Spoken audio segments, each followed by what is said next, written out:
Go ahead, like you own the place. The meeting is called to order. We're going to start with an invocation and then the Pledge of Allegiance led by Commissioner Campbell. Pastor Mulberry, please.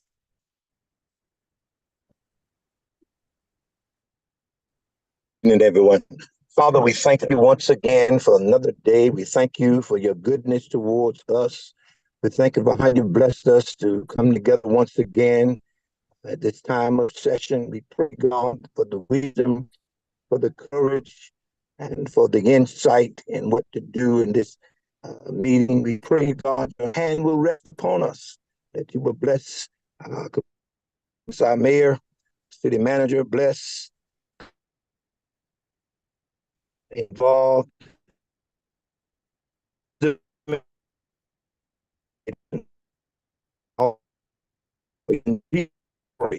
Thank God. Amen and amen. Amen. Amen. Please join me as we salute our nation's flag. I pledge Allegiance to the flag of the United States of America and to the republic for which it stands, one nation, under God, indivisible, with liberty and justice for all. Roll call, please, Ms. Krantz. Of course. Commissioner Tammy McCaskill. Here. Commissioner Justin Campbell. Present. Commissioner Will Jones. Present. Commissioner Rufus Forum. Present. Mayor Robbie Correa. Present. Thank you. Madam Mayor, we have a quorum in the chambers. Thank you. On to approval of minutes. Has everybody have an opportunity to read the minutes and review them? Okay. We make a motion to approve all minutes as they have been presented. Second. We have a motion and a second. All in favor? Aye. Any opposition? Thank you. On to public recognitions, presentations. Employee of the month, Ms. Jones.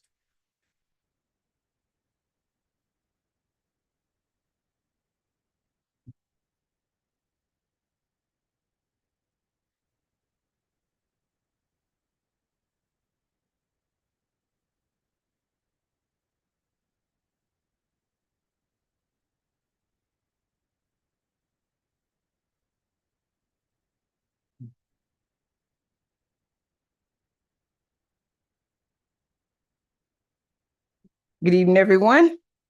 Madam Mayor and Commissioners, thank you all for this opportunity once again for us to recognize an employee that has performed outstanding during any given month.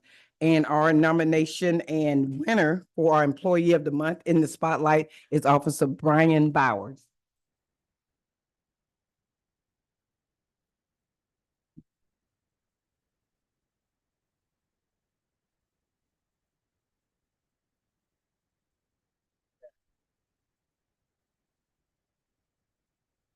Good evening, Commissioners and Mayor, City Manager. Chief Shaw's on vacation, so y'all are stuck with me tonight. So Officer Bowers was nominated by the Police Department for Employee of the Month for several reasons. One, he is one of our hardest working officers that we have at the Police Department.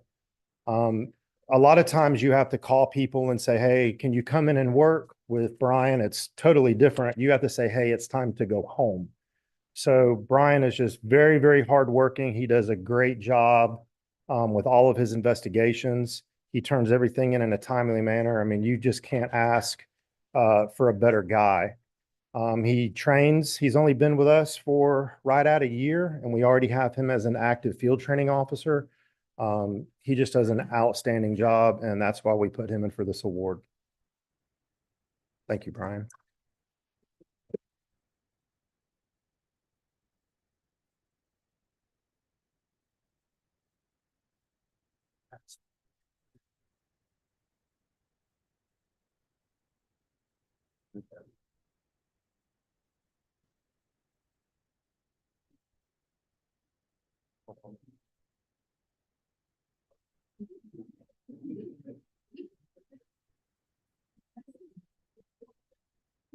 Yeah.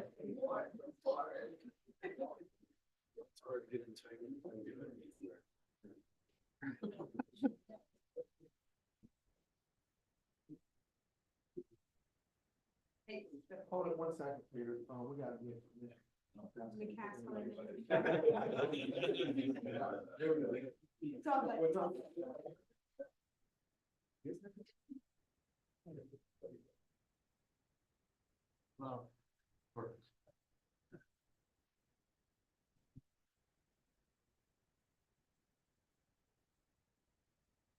Thank you.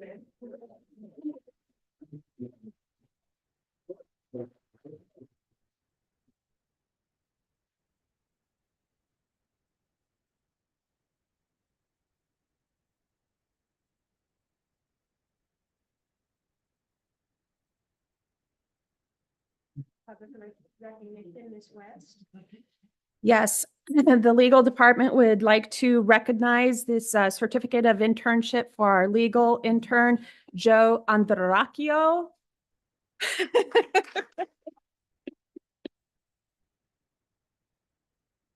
Joe is entering his third year at the University of Florida Law School, and he was very excited to work with us this past summer on the Blight to Bright team. And he's worked closely with Mr. Cutright, helping us all out with foreclosure complaints and working with the team to improve the city of Palaca. And he's done an excellent job, and it's been an honor working with him. And in fact, he has agreed to stay on for an additional month to fulfill his pro bono requirements. So he will be working with us for the next month as well. Thank you so much.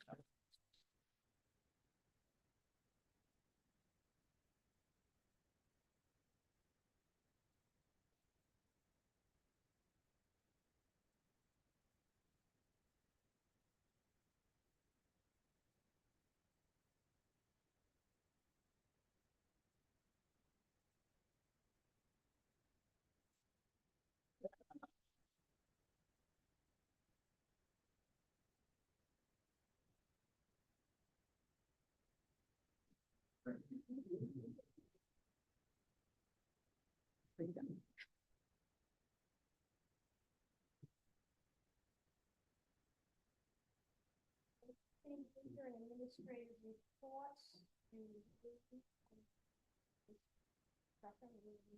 Here, or do we want to move it to regular business?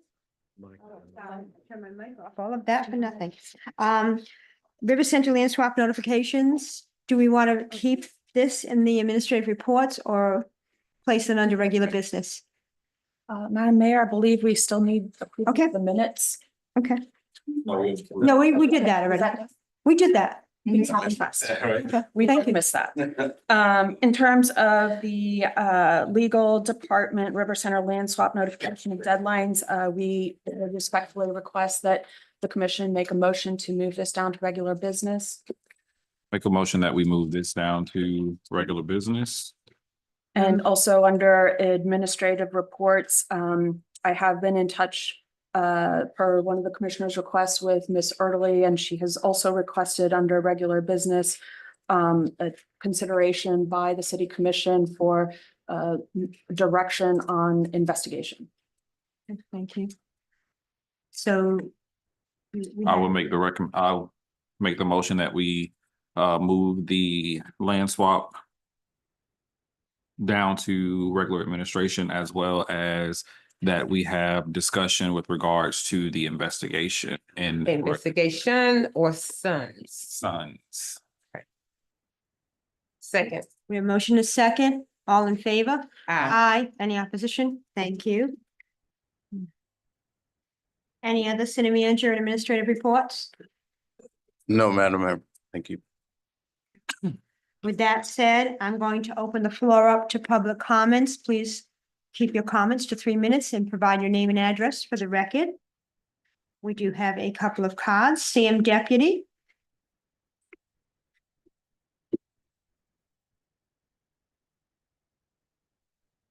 Good evening, Mayor and Commissioners. Sam Deputy, 917 Carr Street, 623 St. John's Avenue. I'm here about a matter that has been going on for years, and that is the road construction on St. John's Avenue. We're in our 6th year of that. Our merchants have suffered for 6 years, and we just keep hoping that it'll be done, because when we get this done, we're going to have a glorious downtown. And when the sidewalks are done next year, it will be a place to show. But the process has been difficult at best. And the merchants downtown, we're not thriving like we should be, and as we have in the past. I want to reiterate, we've been downtown with our businesses and our family 57 and a half years. So we have that experience of what is thriving. But we had worked with the city on the goal of this being done by the end of July, and it might still be done. But the paving was to begin this past Sunday. And we discovered upon city notification that on July 3rd, that it was being delayed 2 weeks. July 3rd, 4th of July weekend, you're going to come back and the pavement's going to be in motion. Well, we just got the notice. That can't go out. Did you get the notice that it was delayed? So we wanted to know why it was delayed. So we asked for a public inquest of information. Ms. West was very, very helpful with that and very quick in getting that to us. But there was no notification from this company to this city in writing that they were delaying. Was it a phone call, a multi-million-dollar contract changed on a phone call? I don't think that is proper business, or at least in my world, it is not. But there was no contact, according to city records, from May 28th to July 1st with this company from this city, confirming that this project was going to happen as we told the rest of the merchants in a flyer so that they could plan. Some were taking vacation, one scheduled surgery, all falling apart because of a delay that we do not know why. We were told in the paper and the notice that it was a conflict of scheduling. After 6 years, we need a conflict of scheduling for the last month. I'm not sure, but we don't truly have answers. We are concerned. We were told, well, what's 2 more weeks? 2 more weeks can be make or break for some of these small entrepreneur businesses. We need to have a city that supports the businesses, that provide the jobs, that pay the taxes. That's what we need. And currently, we do not feel that this city has our back. Thank you. Thank you. Tasha Givens?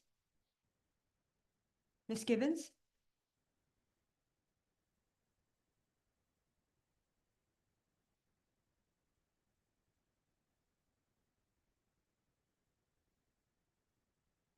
Good evening to everyone, Madam Mayor and Commissioners, our administrator. My name is Tarsha Givens. I live at 225 Stillwell Avenue here in Palaca. I would like for the commission to consider what I just recently learned about, and I'm not sure if you're familiar with it, but it's called a PFAS. April of this year, April 26, 2024, there's some recent regulation or legislation that's coming out. Let me just read this to you. PFAS, including PFOS and PFOA, are a class of man-made chemicals which are very persistent in the environment and are very difficult to remediate. With the recent establishment of MCLs for PFAS-related compounds by the EPA and additional regulatory guidance expected soon from the FDEP, PFAS risks are anticipated to quickly become a significant concern at Brownsville redevelopment sites, which of course, the property behind City Hall, I believe is considered a Brownsville.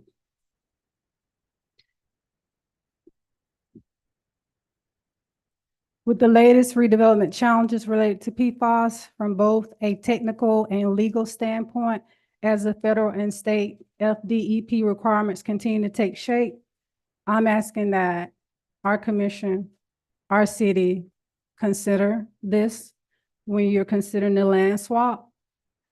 Is it really in the best interest of the city of Palaca and the citizens that live here and who currently have the opportunity to utilize the St. John's River Center, which from what I understand was actually built for the community here versus it becoming privately owned.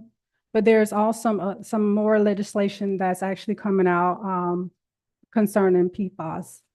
And I recently attended the Florida Brownsville Association conference. And there was a lot of information and there's a lot of changes that's coming out. So I'm asking that you do your due diligence and that you check every I, dot every I and cross every T before you move forward with this land swap. And in addition to that, I'm asking that our city consider the recent developments that have come out. And that my question is, are you doing everything that you can to protect us as citizens, to make sure that everything is fair, that is transparent? And of course, I know you like to see facts. And from what I understand, you have received information and facts. So thank you for your time and everyone have a good evening. Before you leave, can you spell what you're talking about, please? PFAS, PFAS, and PFOS. They're two different things. Thank you.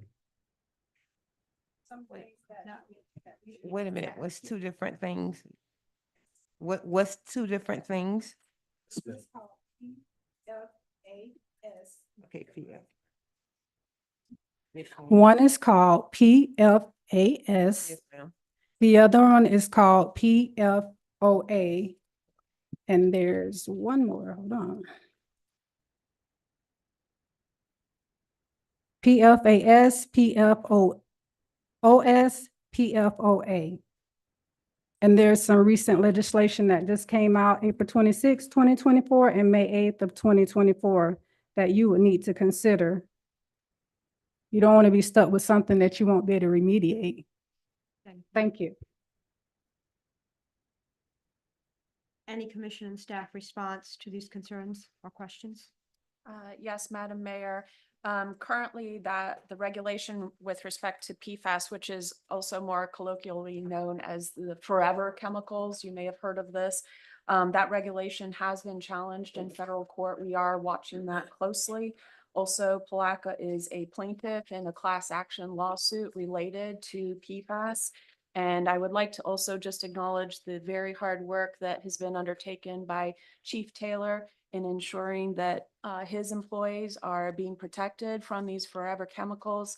They are found widespread in firefighting, the foam that is used to fight fires and also for their attire. And he has worked tirelessly over the last several years to make sure that his employees are safe from these carcinogens found in forever chemicals. But we are highly cognizant of this issue and track it very closely and are involved in litigation pertaining to it. Thank you. No, excuse me, you have, the public comment has ended. I'm sorry.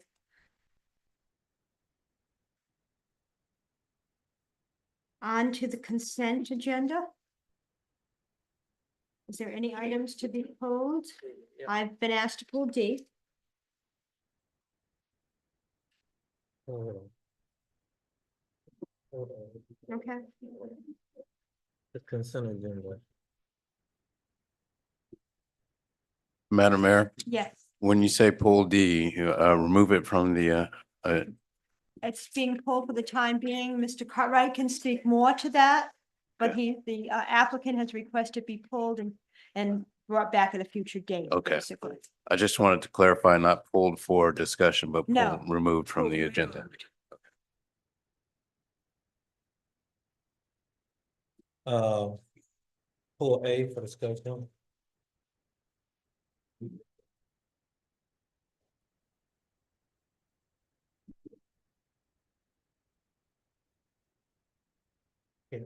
Yes, give me a second.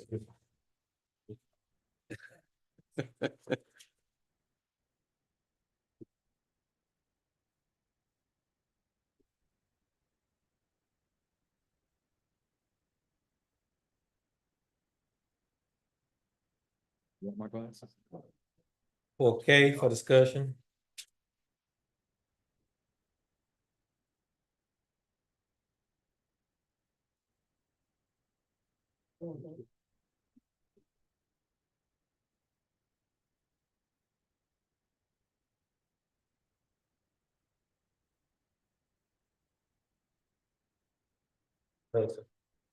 I'll make them, I'll make, So A, D is pulled, period. A and K are pulled for discussion. no. A, G, and K are pulled for discussion. D is pulled for Entirely, consideration. yeah. Yes. So I'll make a motion that we accept the consent agenda as printed, excluding items A, G, and K for discussion and omitting D overall. Okay. You have a motion? Do we have a second? Second. All in favor? Aye. Aye. Any opposition? Thank you. A. Ms. Grant? Thank you, Madam Mayor. Concerning item A, the commission annually appoints someone from this commission to serve as the delegate, the voting delegate at the Florida League of Cities. This is requested by the Florida League of Cities. It is my understanding Commissioner Borum is willing to serve as the delegate if appointed by the board. Manager Troy Bell is also willing to serve as an alternative delegate if the desire of the commission. I'm already part of that process. So you're gonna have, the delegate there should be separate delegates. I'm part of another board that's already Oh, a I part of that. I don't think, sorry, I don't recall us talking about that, but okay. When I asked you, I thought you were willing to serve. My apologies. Okay, but we can clarify, let's clarify and To avoid any confusions, I would be willing to serve as the voting delegate. all right, thank you. Thank you.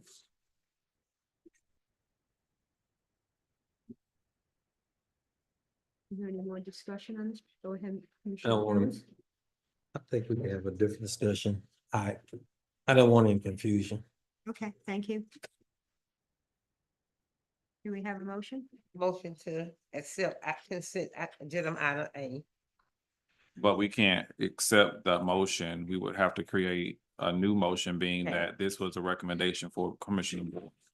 So will we deny it first and then, okay? It's already. I don't think, I don't think we need to do we deny. don't, we just have to make. Make a the motion to have Motion Commissioner to- Campbell attend as the voting delegate. Second on that. We have a motion, and a second, all in favor? Aye. Aye. Any opposition? Thank you. And for the record, there's no alternative. No, Thank you. Can I ask, do we normally have an alternate? We normally have an alternate, but it's normally a commissioner. all right, Gotcha. we'll avoid conflict. Conflict, gotcha. Okay.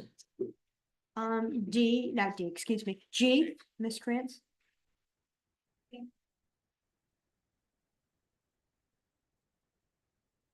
Item G. Adopt resolution 2024 R-136.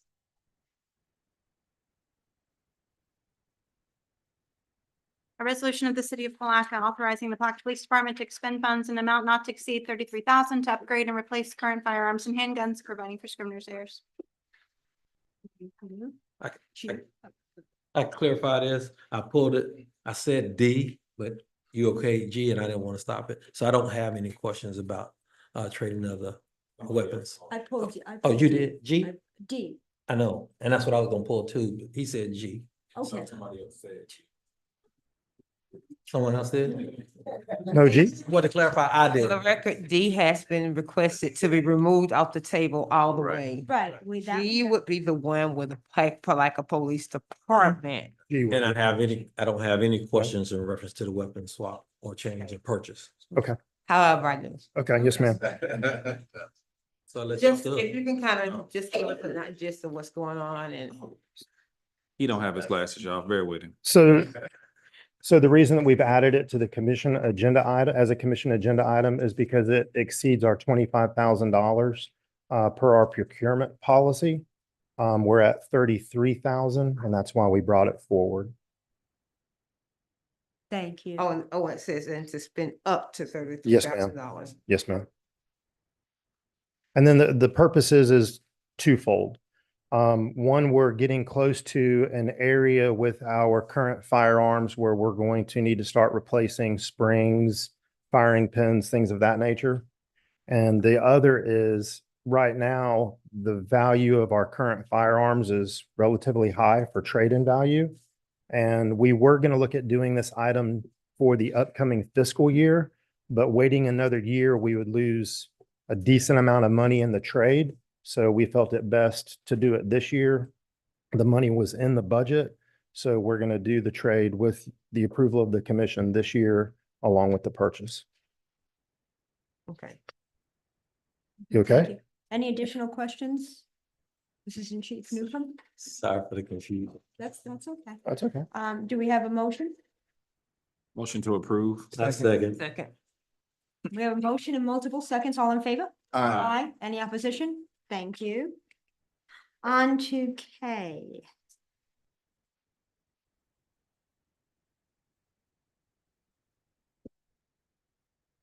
Item K, a resolution of the city of Palaca, Florida, incorporating the proposed benefits policy to Section 8 Personal Security Program of the Personnel Policy and providing for scrivener's errors. Thank you. Commissioner Jones, do you have a question on that? All right, to expound on it, please. Asked to expound on it, to provide more information. Okay. Go ahead. So as we brought this to you guys in October of last year, and then we would put a hold on moving forward on any more policies, it was brought back on our June 13th meeting with all of the corrections from October that the commission had desired to see put into the policy as pertains to pension, language, and any other supplemental policies that we own, that we offer to our employees. All of that information was placed in there, which is what we brought back on June 13th. And so now we're asking for this policy to be adopted so we can update it into our personnel policy. Any additional questions? Refresh. Okay. Do we have a motion? Second. Motion and second, all in favor? Aye. Any opposition? Where is, Mr. McCaskill, yes, I was. 1 second, we'll finish it out. I'll take this. Okay. All right.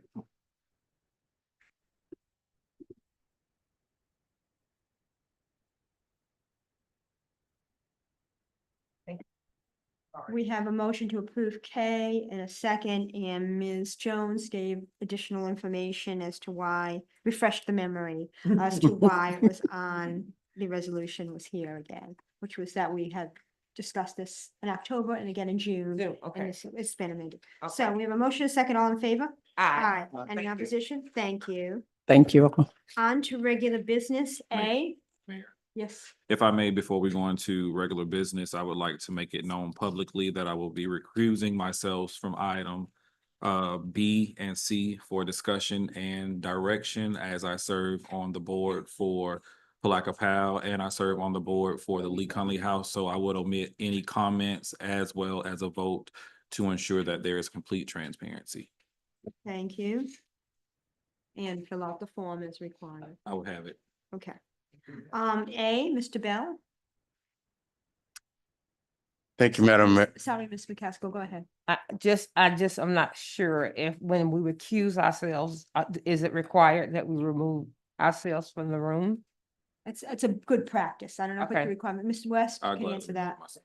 It does help with the appearance of proprietary to remove yourself from the room, but there's no mandate that you. Okay. If there's no mandate.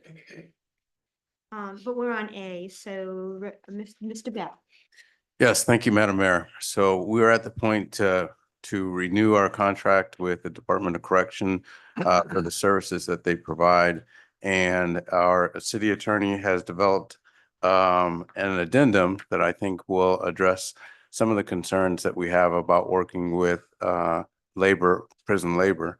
So I'm going to ask her to give you a brief description of that, because I think it is really a groundbreaking approach to the way that we can address these issues. Ms. West. Sure. Basically, the Florida is one of the few states that pays hardly anything to our Department of Corrections work squads, which many have characterized as essentially slave labor.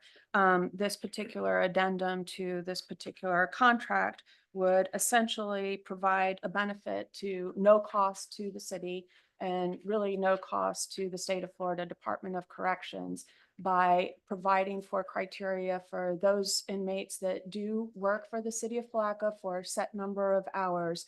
Upon their release from prison, all of their civil restitution liens will be completely forgiven. As you may recall, we had a constitutional amendment recently that allowed formerly convicted felons to vote, but the state legislature has made that more difficult by requiring them to pay for their civil restitution liens before they can vote, except there's no way to determine how much those liens are. There's no central database with the state of Florida to determine how much they have to pay. And so they still end up not being able to vote. This would remedy that solution for those inmates that work on the grounds of the city of Palaca. I am not aware of any other jurisdiction in the state of Florida that has attempted this. I'm not sure that the Department of Corrections will be amenable to this addendum, but we figured it was worth a shot. So this isn't a resolution approving, it's kicking it back to the Department of Corrections with your approval, including this addendum. I think it's a great. Opportunity for us to lead the charge. So thank you so much for taking this into consideration and bringing it before us. I think it's wonderful. Thank you. Do we have, okay, we have a motion. I'll make a motion that we approve item A. Second. We have a motion, a second, all in favor? Aye. Any opposition? Thank you. Thank you, Ms. West, for doing this.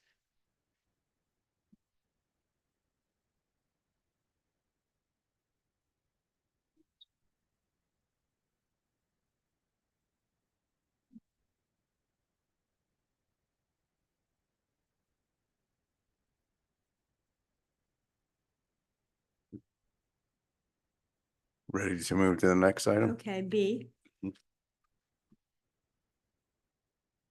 Discussion direction resolution 2024 R133, authorizing a donation to Lee Conley House to assist with operational expenses due to recent decreases in state funding, and authorizing an FY 2023-24 budget transfer to accommodate same. The request is for the amount of $112,570.89. Mr. Bell. Yes, thank you, Madam Mayor. I would ask because this was an item that was requested by the vendor to be placed on the agenda, I believe they are present today and ready to provide a presentation supporting their request.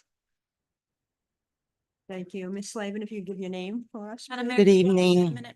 Yes, please. Commissioners.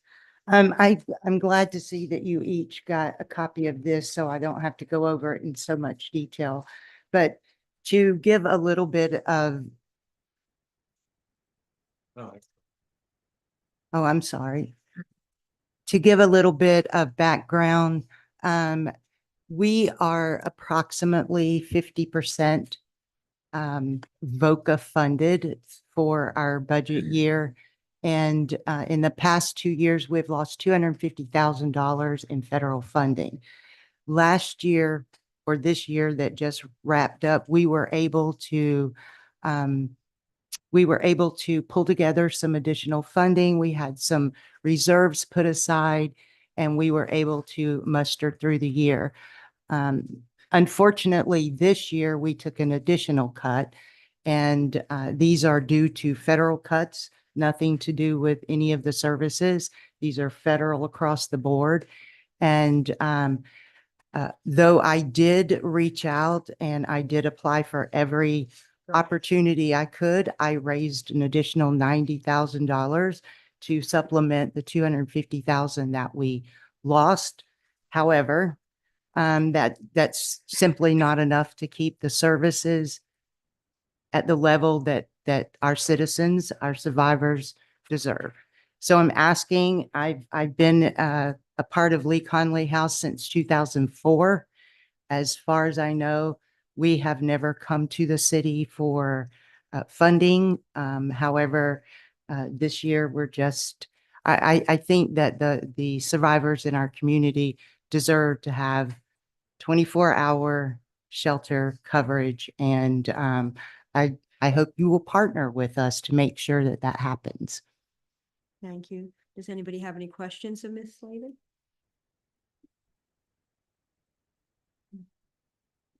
Commissioner Gorham? Well, I mean, so it's 112,570.89. That's what.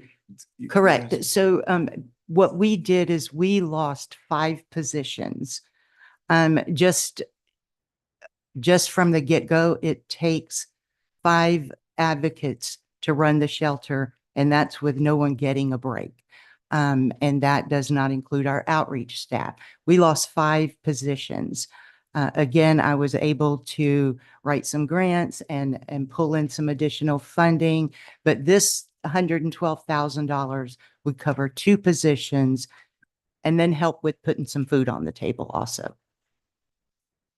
Commissioner Kind McCaskill? of tell me about the two, you said it was $250,000 at first, and then you got 90,000 of that. And then you're asking for 112,000. Correct. I didn't want to overextend. I wanted to make sure that I'm only asking for what I need. Yes. And what I need is to cover 2 positions. And then some of the expenses of basic needs inside shelter, which includes food, electricity, things like that. A very small amount going to that. But the most important thing is we are a 24/7 center.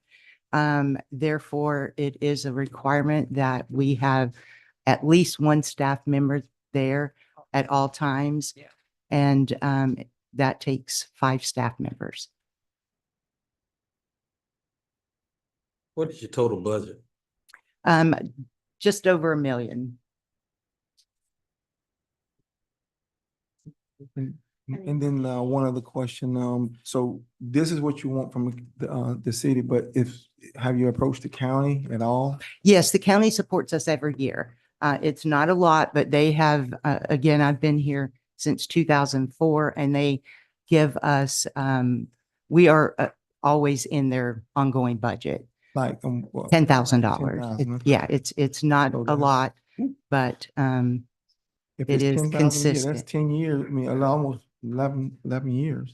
Well, this is an 11-year request. And I might be able to be helpful with this. I had an opportunity to meet and discuss this weeks ago, this request and the loss of the funding. I asked staff if we had a policy in place to address this, and we don't currently have a policy in place for those requests over 25,000. I think it might be helpful and I'm not sure of the urgency of this matter, it might be helpful for us to develop a policy with a rubric to help you assess this, because I'm sure you're going to receive several requests along this line in the Absolutely. future.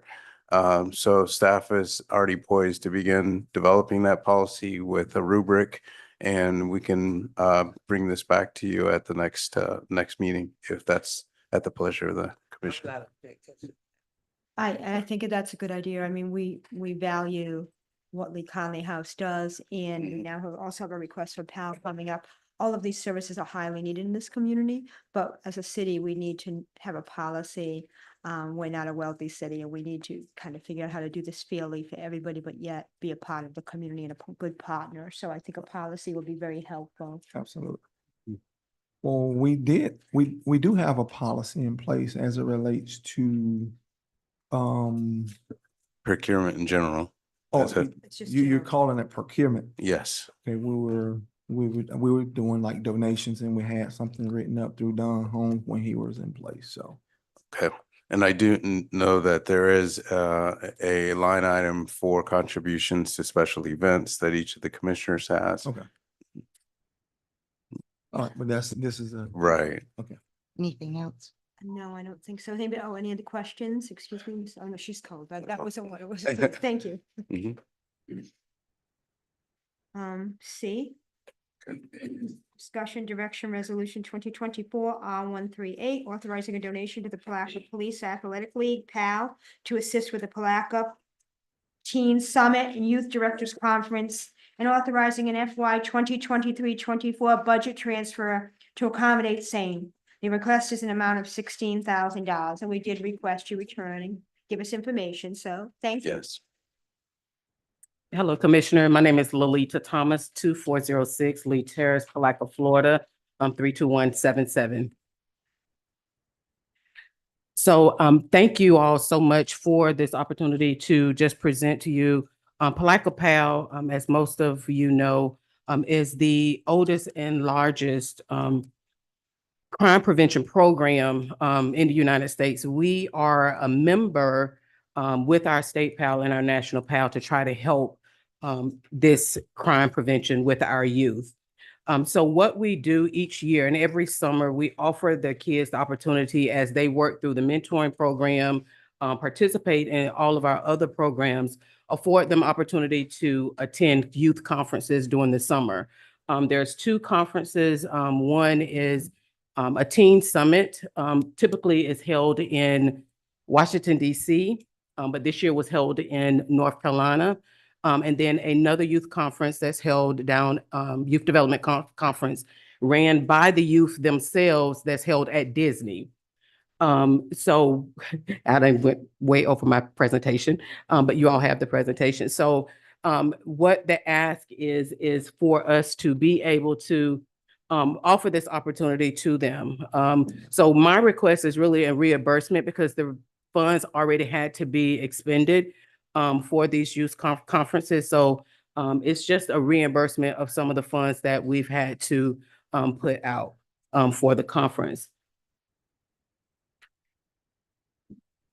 So I'm gonna leave it there. If y'all have any questions, I did send the presentation to you all, and the presentation shared some of the highlights and the pictures from the conference that is held.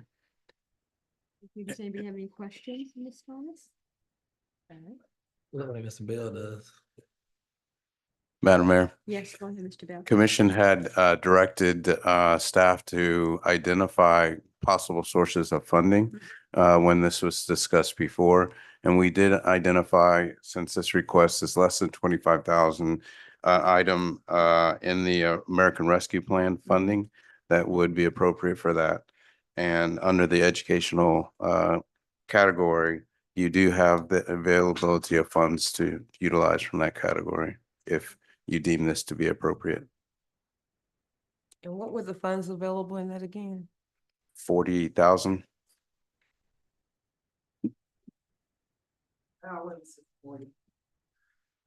The balance is 40. 40,000. 180.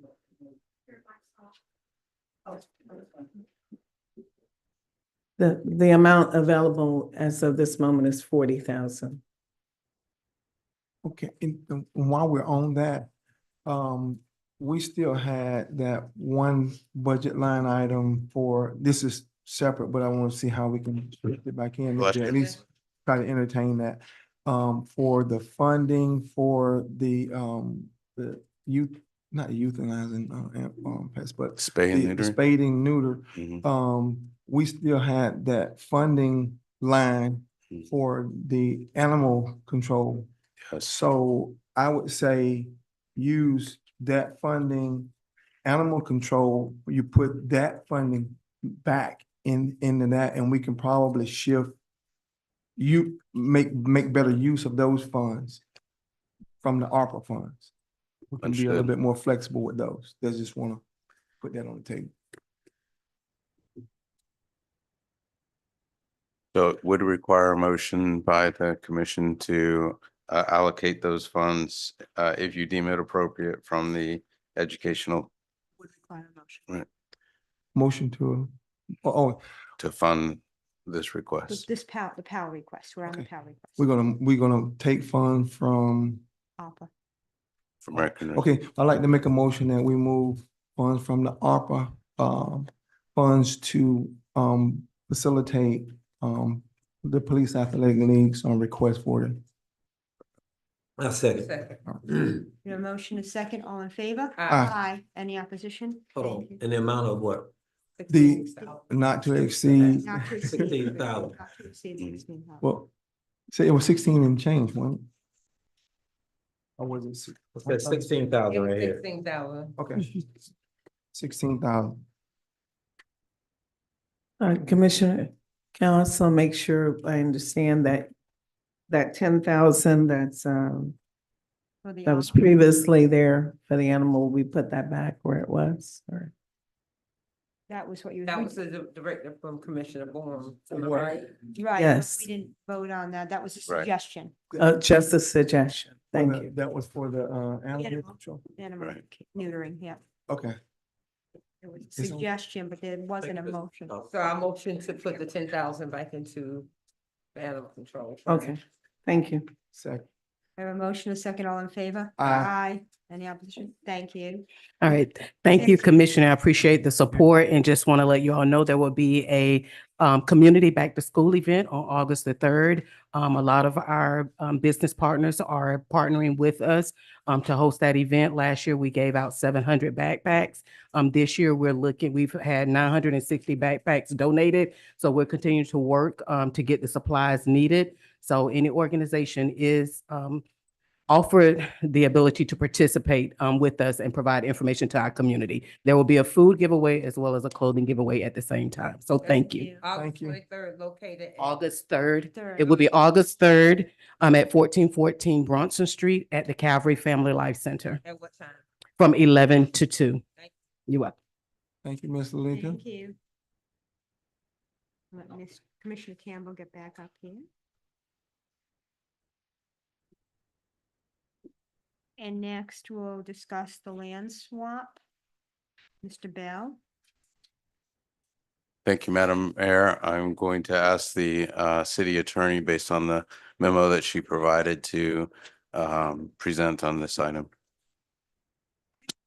So, Commissioners, there was a issue raised pursuant to the disposal of properties in a community redevelopment agency under Florida Statute 163.3803A.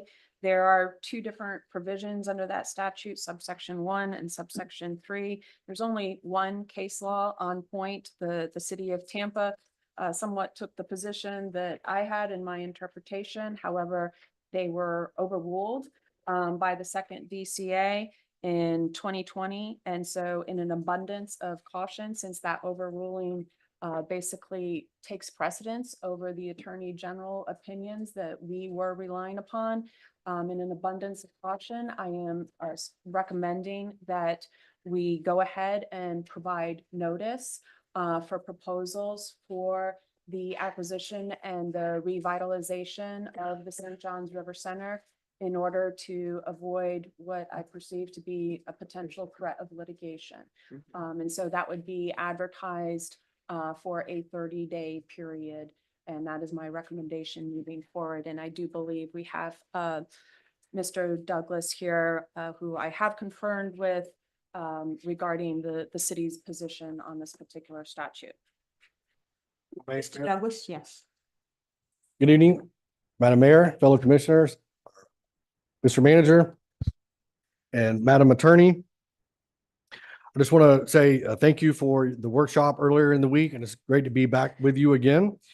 And the first thing I'd like to address is just going what Madam Attorney was mentioning earlier, and that is the statute that was circulated at the workshop. We believe that the statute is distinguishable from the matter before us. But with that said, we don't want the city to be in a limbo. We want this to continue to be a win-win for the city. And we are not going to object to opening the 30-day notice. So that timeline will allow us to continue and the planning that's underway, and will be in line with the other calendaring events that we had discussed in the past. So with that said, I'd like to also address Commissioner Jones' concern about the topic of access. And that's something that's very important to this project overall. And it really is the heart of this project is access. And from the very beginning, our unwavering commitment has been and continues to be that the River Center will be open to the public, accessible and engaging to the citizens of our community and to our guests. This is not and never has been a thought of an exclusive club. We do not want a wall built around the 100 block.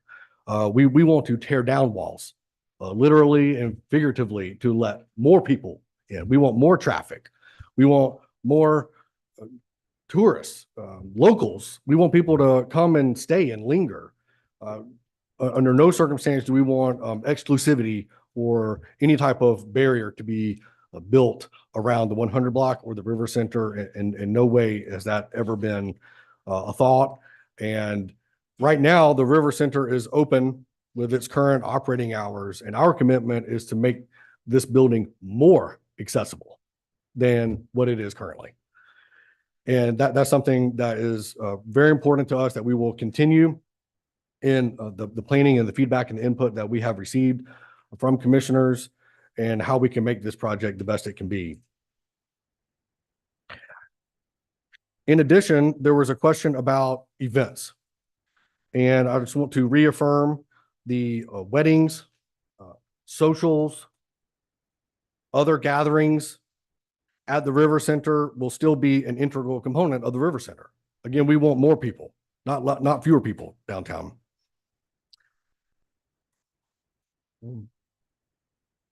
I'd like to turn now to the question of the Port Consolidated building that was raised at the workshop and what it means to the city. The value to the city of the Port Consolidated building next door is multifold. First, the property itself is where the eye goes for visitors coming into our city. And what better of a warm welcome than a city hall that rises up at this critical welcome corridor. The city would be able to have complete control of what our community's gateway looks like moving forward. Think for a moment if that property lands in the wrong hands.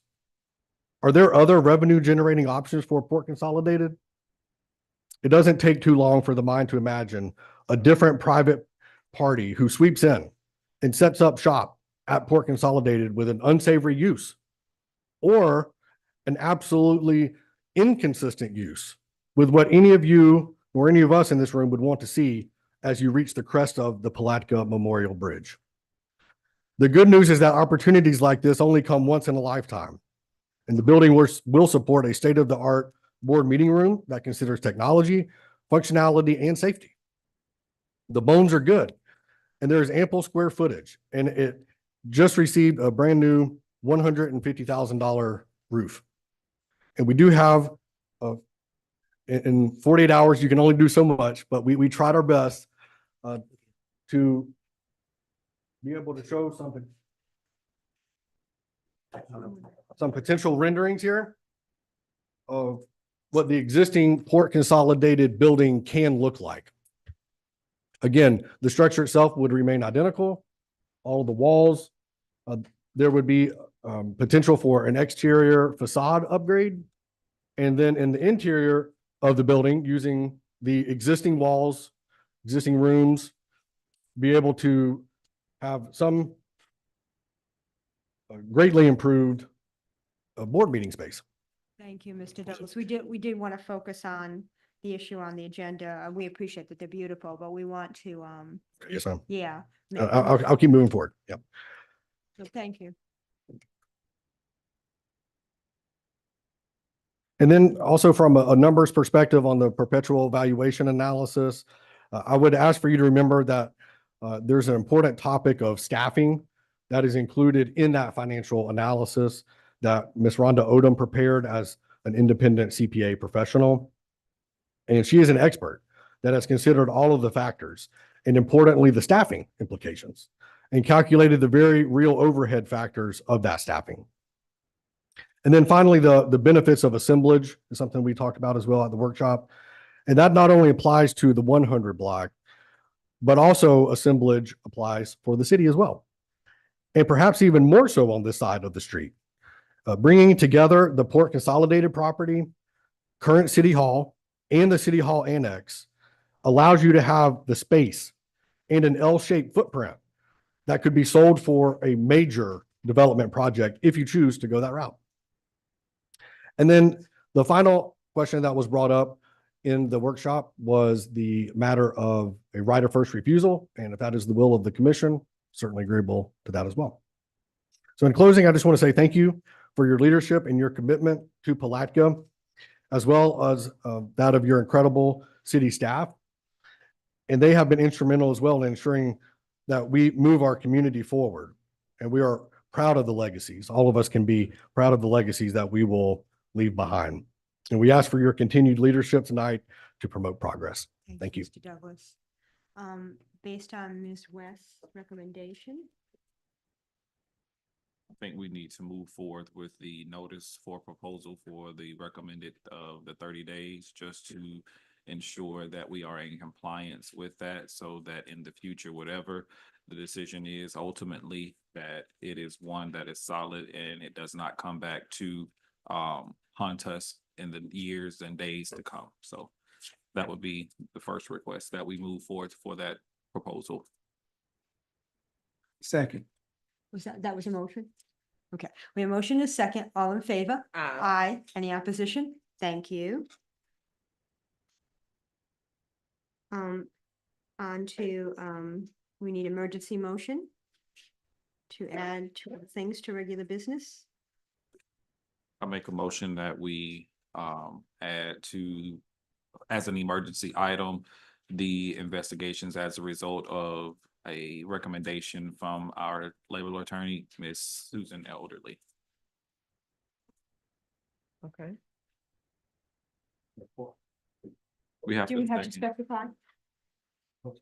Hold on, I got it. One minute, one at a time. Yes, Mr. Commissioner Jones. Yeah,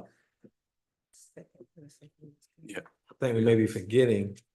So if In order we, for us to move forward, we gotta have a motion and Second second, was and then we second. have to have discussion. Yes, motion is second. We have a second. Okay, then discussion. Go ahead, Commissioner Jones. so I think we may be forgetting an important step. So if we are gonna err on the side of caution here, 30 days, that's gonna put us at the after the 3rd of August, which there's a deadline. No, the contract's going to go into abeyance. We're starting over. So we're starting over. Okay, I just want to make it clear. Thank you. Thank you. Okay, so now we're on the emergency motion to add these items to the agenda. We have a motion and a second. All in favor? Oh. Discussion. I think he was referring to. He was referring to the previous. Okay, but This is just to add the emergency motion. There will be discussion. Okay. Okay, we have all in favor? Aye. Aye. Any opposition? Thank you. Okay, with that said, let's have a discussion about the first investigation, whichever one we're considering. There are two investigations we have to discuss. Before we get started, can I make a? You have a can, question? go ahead. One of the investigation, I think, as it relates to, the one for our CM, I'm not sure if that should be an investigation at this point, because generally when there's a issue of that sort, generally HR would handle, it would be, everything would be presented to HR. HR would do their portion of the work and provide information to the commission as it relates to, here's what was discussed and founded and investigated, and we're going to be moving forward with the investigation through this agency. To my knowledge, that hasn't happened.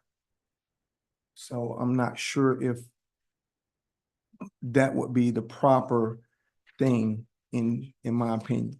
So I spoke with Miss Virginia Jones on that one particular issue as it related to our CM. So I think we might be moving faster than we need to be on that after I gave it some thought. Commissioner McCaskill, do you have any thoughts? Okay. Again, can you clarify that again? What did you just? And I want to apologize to everyone. I have had some dental work done, so it may be very difficult to understand me, but I'll do the best that I can to be as, clear as possible when speaking. But can you kind of share Yes, that? yes, again, I your will. Concerns, please. No, yes, I will. My understanding, it was allegations brought before with you, correct? Absolutely. And it didn't come from the HR person who would have to put in a grievance. From my understanding, a grievance will have to be written in order for it can be even heard by, for any attorney to be able to address that, labor attorney to be able to address that. So something have to happen from internal in order for it to be able to, before it can go out external. I mean, Madam Attorney, is that not right, or help me? And I do agree that typically HR would conduct an investigation. However, given the structure, I don't know what decisions have been made at the top to deviate from that process. I think the city manager can probably speak better to these issues. I don't know. I, I'll wait till my turn. I would think the HR department and director reports to the city manager. How can they do an investigation when they're a subordinate of that person? That would Okay, be no, I don't, difficult. here's my Yes. question. My question was the fact that things are happening internal. Okay, there would be statements that are allegations, or not allegations, but the a grievance would have specific instances in there with dates, time, whatever happened, and at least it would be presented to the commission's body, so that we know and understand what's happening. That hasn't happened. It's a question, please. And it's just to, I want to kind of, as we're digging, to dig deep. I don't think there is any proper or policy that entails if there is a alleged grievance against the city manager, what is the process?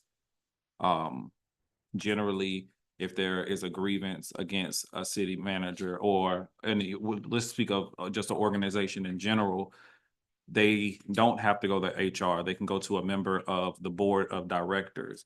In this instance, we don't have the board of directors. We have a city commission. So if a complaint was taken to one of the commissioners, the commissioner has the ability to bring it before the commission, because again, there is no specified policy which allows it to, or deem it appropriate to have to go to HR simply because HR responds to that city manager.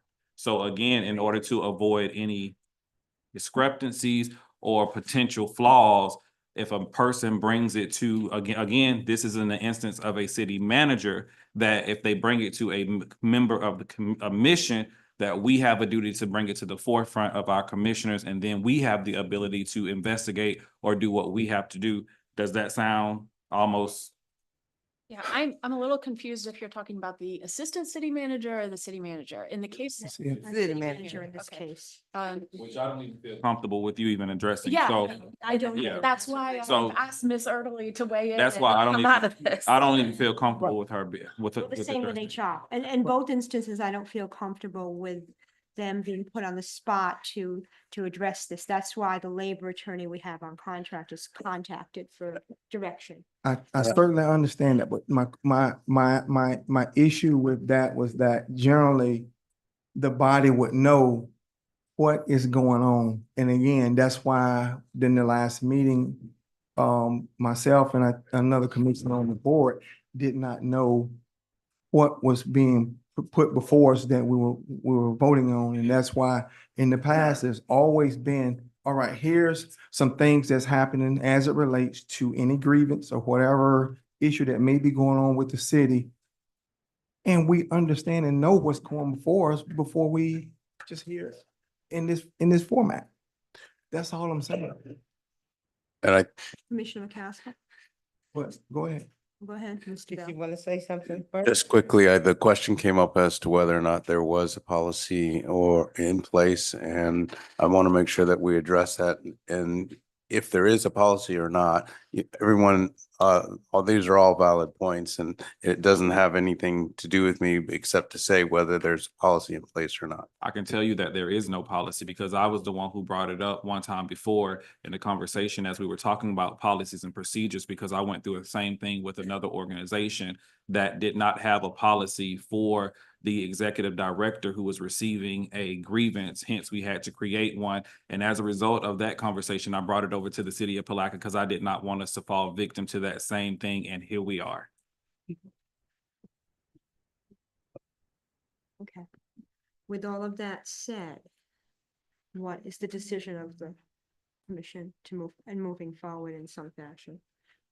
Would you like for me to speak now? Yes, please. Okay. Commissioner Casco. Those were very valid points that you brought up, but we have to be mindful of the individuals that made the, that brought the concerns to me. And remember the individuals directly report to the city manager. So it was necessary for them to come to one of us. I have spoken in length with Susan Erderly, and I asked her what the next steps are. And one of the things that she informed is that she does have a potential investigator that is free and independent of the league or the Marks Gray's department as well. Also, it will be dependent, the one that she has recommended would be dependent upon that individual's availability. The one thing we need to do as a commission is we need to identify the scope of the investigation. From there, that will inform the investigator's decision on whether or not the investigation will be conducted by that individual in particular. That person will consider the timeline based on the scope. The investigator will need someone to report to. We don't, and that would be something that we need to decide. I called the investigation if you all would like for her to report to me or report to the mayor. The scope, and what was brought to my concern, the issues that were brought before me.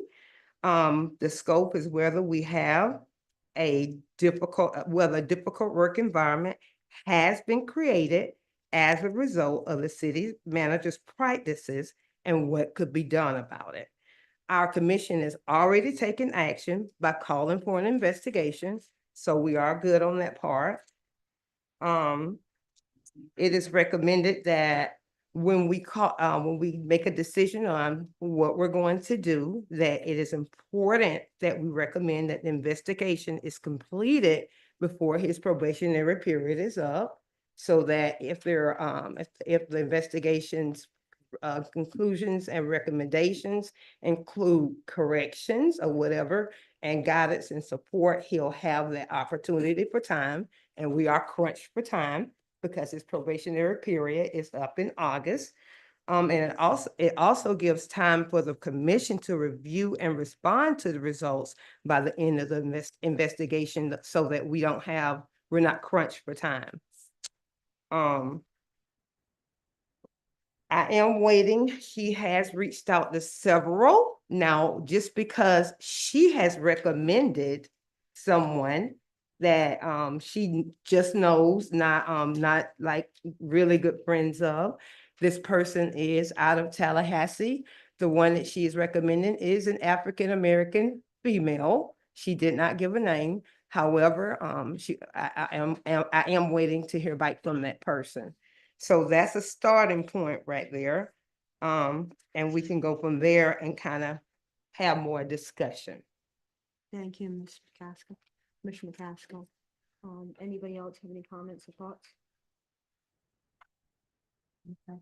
We did make the decision, as Commissioner McCaskill said, to move forward with this investigation.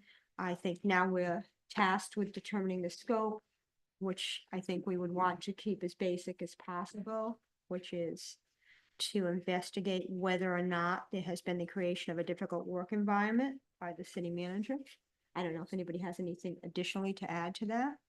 I mean, that recommendation came from, That came from the Susan Erderly. And adding to that, I mean, based on what I shared with her about the concerns, what would it be that we would need to add if this is the guidance that she gave us to follow? What more, if you all are not aware of the concerns that were brought to me and I shared with her, what more would we want to add? May I? Absolutely. I kind of follow both of you guys' positions. However, a complaint should have been launched with HR because they're the first person with any employee relation issues. And with that, I do understand the uncomfortable position that they may be in because it's against their supervisors. But I think in the absence of an initial complaint, it doesn't launch an investigation, excuse me, because what you want, I'm just on erring on side of caution for yourself, Commissioner. I don't want it to look as if you're launching the investigation. So those people, and I know you're not, because you have been transparent, but I feel those people should have come forth with some type of statement to HR to begin this investigation. So I just wanted to kind of like, so it's on, you are in line, but I understand what Commissioner Borman is saying, that it has to begin somewhere. And if it's not something in writing, it could be misconstrued that one of us is launching that complaint. That's all I want to say. Commissioner McCaskill. What I would like to say, and not identifying HR as one of the persons that made the complaint, but we have to be mindful of who the individuals that made the complaint, and remember that the person that they made the complaint about is the person that they have to report to. So we got to be mindful of that. And I get exactly what you're saying. I apologize because I didn't know those details. Okay. Yes, sir. Good. Yes, sir. And and in protection of the employees themselves. Now, I would like to bring up something in full transparency. In the process of the investigation, whatever direction we decide to go in, regardless of who we decide to choose, the investigator will come in. We do have Mr. Bell, who is present. We would like the employees who made the complaints or shared the concerns to be able to be candid with the investigator. We do not know how he or she will conduct the investigation and coming into the organization, speaking with those individuals and trying to protect their identity. So also it was brought up in A or B. If we should consider placing the city manager on administrative leave, nothing different than what I said about the purpose of the investigation. The investigation is twofold in order to provide our city manager with guidance because he has not had clear guidance in the process in his role, and to make sure that we address the concerns of the city of the employees. Now, that's not a route that we have to take. Also, the investigator may feel that he or she can go about it in a different sense so that these employees are protected and that they are not easily identified about who made the complaints. So I do need to put that out for full transparency. Not recommending either or, but letting my fellow commissioners know.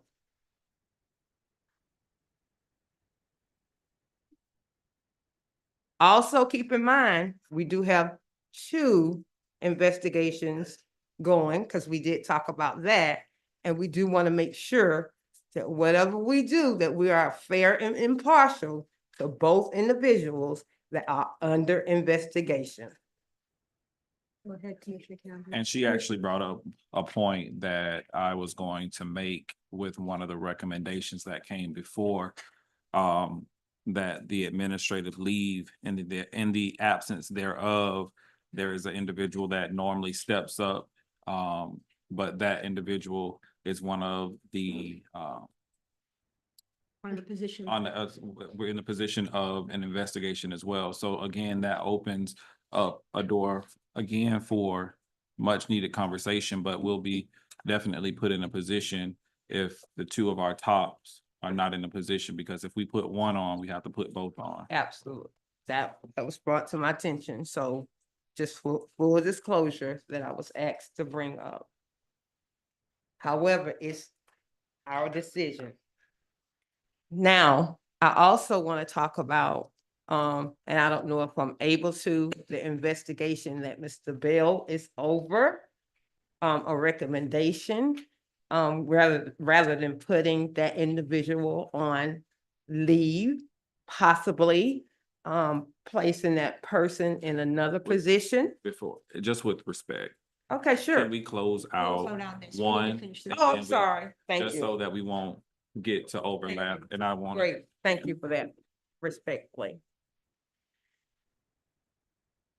So if we have to move forward with the recommendation, I would make the recommendation that we stay along the lines of what has been provided, the guidance that has been provided with regards to conversations that may have taken place with our labor attorney, which again, each one of us as commissioners have the ability to reach out to her at any given moment to seek guidance and clarification of sorts. So I would make the recommendation that we move forth and we identify who that point of contact would be from our commission as a liaison between the commission and the investigator.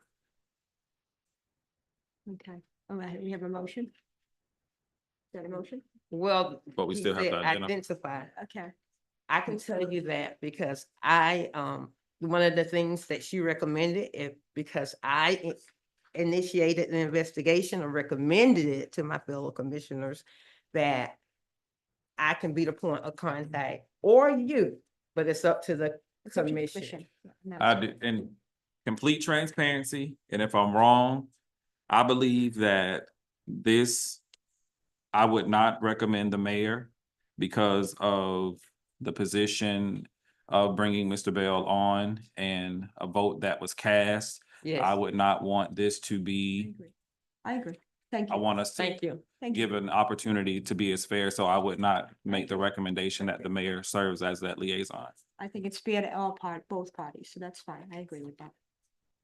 I have no issue. If that's the case, again, since Commissioner McCaskill has been the one that has been at the forefront of it, I would make the recommendation as a part of the motion to have her serve as the liaison between the commission and the labor attorney, as well as the investigator moving forward.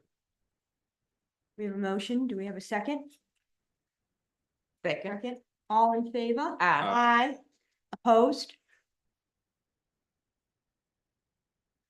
Well, we need a vote one way or the other.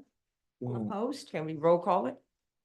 Roll calls, please, Ms. Krantz. I'll just say nay. I'm gonna say nay I think that should be clear. If she launched it, I don't think that she should continue to be a part of it because of your intimate knowledge with the subject matter, as well as other dealing with the staff involved as well. So I think if we could bring HR into You missed the Communica- point. She's a part of it. She is a Okay. part of it. She's gonna continue. She's the point person to the labor. She's the point person to whoever the investigator Okay. turns out to be. All right, well,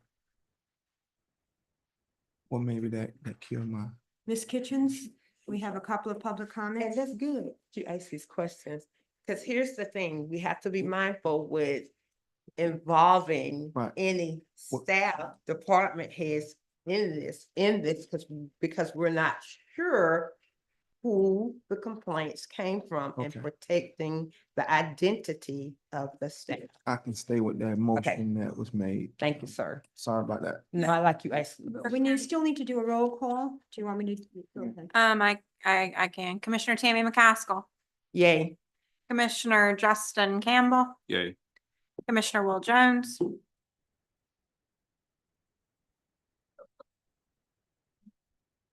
Um, I'm sorry, didn't hear. Did you hear it? Okay. Go ahead.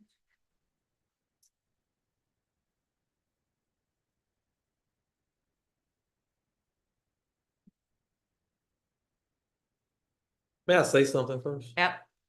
Yes. Go ahead.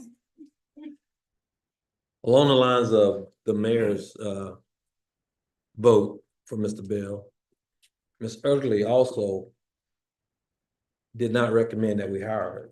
So that could be a conflict with her recommendation. Just want to put it out there. And that's important to know her recommendations at this time may or may not be in Mr. Bell's best interest. But I want to be fair to the employees that are bringing these allegations to them. So with that, I just want to make sure that she really isn't hands-on on this investigation if this wants to continue. We'll let Mr. Caskill speak to that. Good question. And again, I emphasized earlier that she said this is only a person that she recommended, but this is not who we have to go with. We definitely can decide to go with someone else. So with that, Commissioner Campbell. Okay. And I want to make sure that I don't think that she was not in favor of Mr. Bell. She was not in favor of the contract and some of the jargon that was a part of the contract, not per se Mr. Bell. Actually, she came back with recommendations to help side with both sides that were brought out of concern. So I don't want to say it was her against Mr. Bell. It was her against the presented contract. And not to continue it on, she did remind me that on the night when she was on Zoom, that was her very first time hearing about it. She did ask for an extended time to review the contract, not that she was not in favor of hiring him, but wanted to be able to thoroughly review the contract. So that just substantiates what you said. Thank you. so to keep things moving, yes. Okay, so Sunny, roll call. Commissioner Jones said yes. Yeah. Oh, he said Commissioner Jones is a yes. Thank you. Commissioner Rufus Borum, Yes. Mayor Robbie Correa. Yes. Thank you. Motion Thank passed unanimously. Ms. Kitchens. Allegra Kitchens, 1027 South 12th Street, Palaca, Florida. I think that my initial question has been resolved. It looked like Commissioner Borum was wanting to rescind your vote, and there would have to be a motion to reconsider, and then the motion be approved, and then you take a vote if you wanted to rescind that previous vote. But after you all got to talking, the rest of you, then that cleared that up. And Commissioner McCaskill, you were spot on everything you said. And Ms. Erdley said she simply asked the city commission to wait 2 weeks and do more vetting before they hired him. She was not against him. But so the mayor voted no and Mr. Borum voted no, if I remember correctly. So you're saying that if they vote no, then they might be prejudiced against him. That's true. But what if you voted yes? You might be prejudiced for him. So if you voted yes, you're for him. If you voted no, you're against him. So how can you vote yes and then not be prejudiced any more than you can vote no and be prejudiced? It sounds like you need an impartial person, not me, but an impartial person. I mean, seriously, because I've got opinions, but I mean, it sounds to me like you need another impartial person who has no opinion either way to be the liaison instead of one of you. Y'all, some voted yes, some voted no. It just so how can you be fair if you voted yes? How can you be fair if you voted no? If you want to look at it that way. I think we worked it out. I think we worked it out without you. on this one. No, I don't want it, I'm not even volunteering for, it. I don't want anything to do with it. But I just thought that was a tad bit, but I like the way Ms. McCaskill explained everything perfectly. And that you all voted on this to hire the investigator. The only other comment I would make is that you've hired the investigator and that's fine. And now you're talking about the second investigator to check on the employee.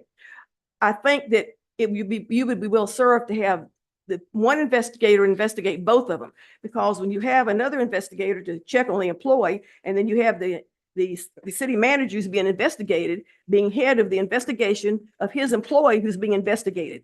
So I think the one investigator should be the one that investigates both the employees and it not be separate. Thank you. Thank you. Ms. Givens? Okay. I want to make a statement please, go ahead, towards Commissioner Kim. what she stated.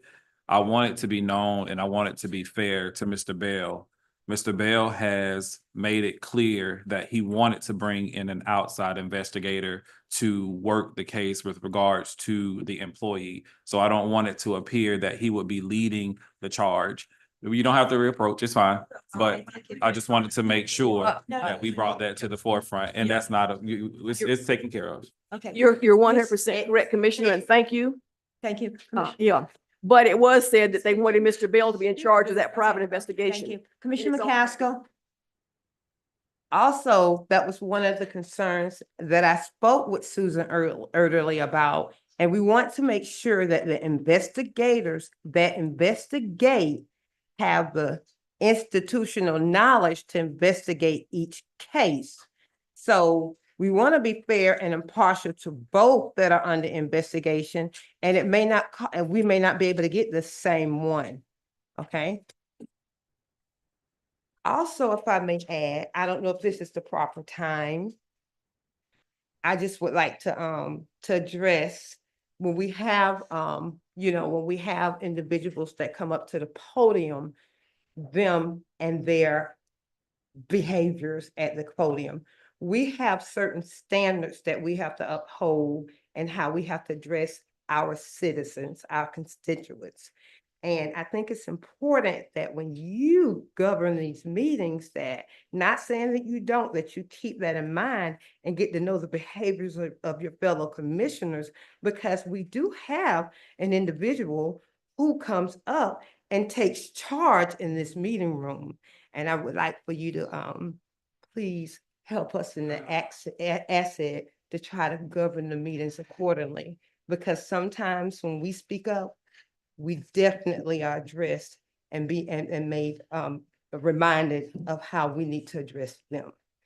And I think it's important because that one individual is in the process of running.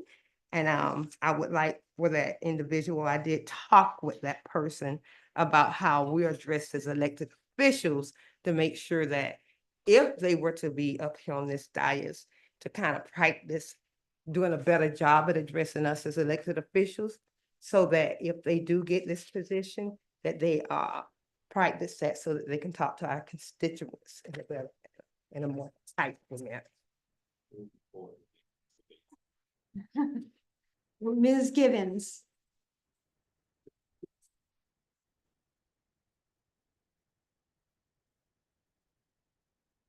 Good evening again, Madam Mayor and Commissioners. My name is Tarsha Givens. I live at 225 Stillwell Avenue here in Palaca, and I'm exhausted. I just want to remind the City Commission that you have a responsibility to the citizens of Palaca, and that's every citizen, not some, all, to be fair and to be just.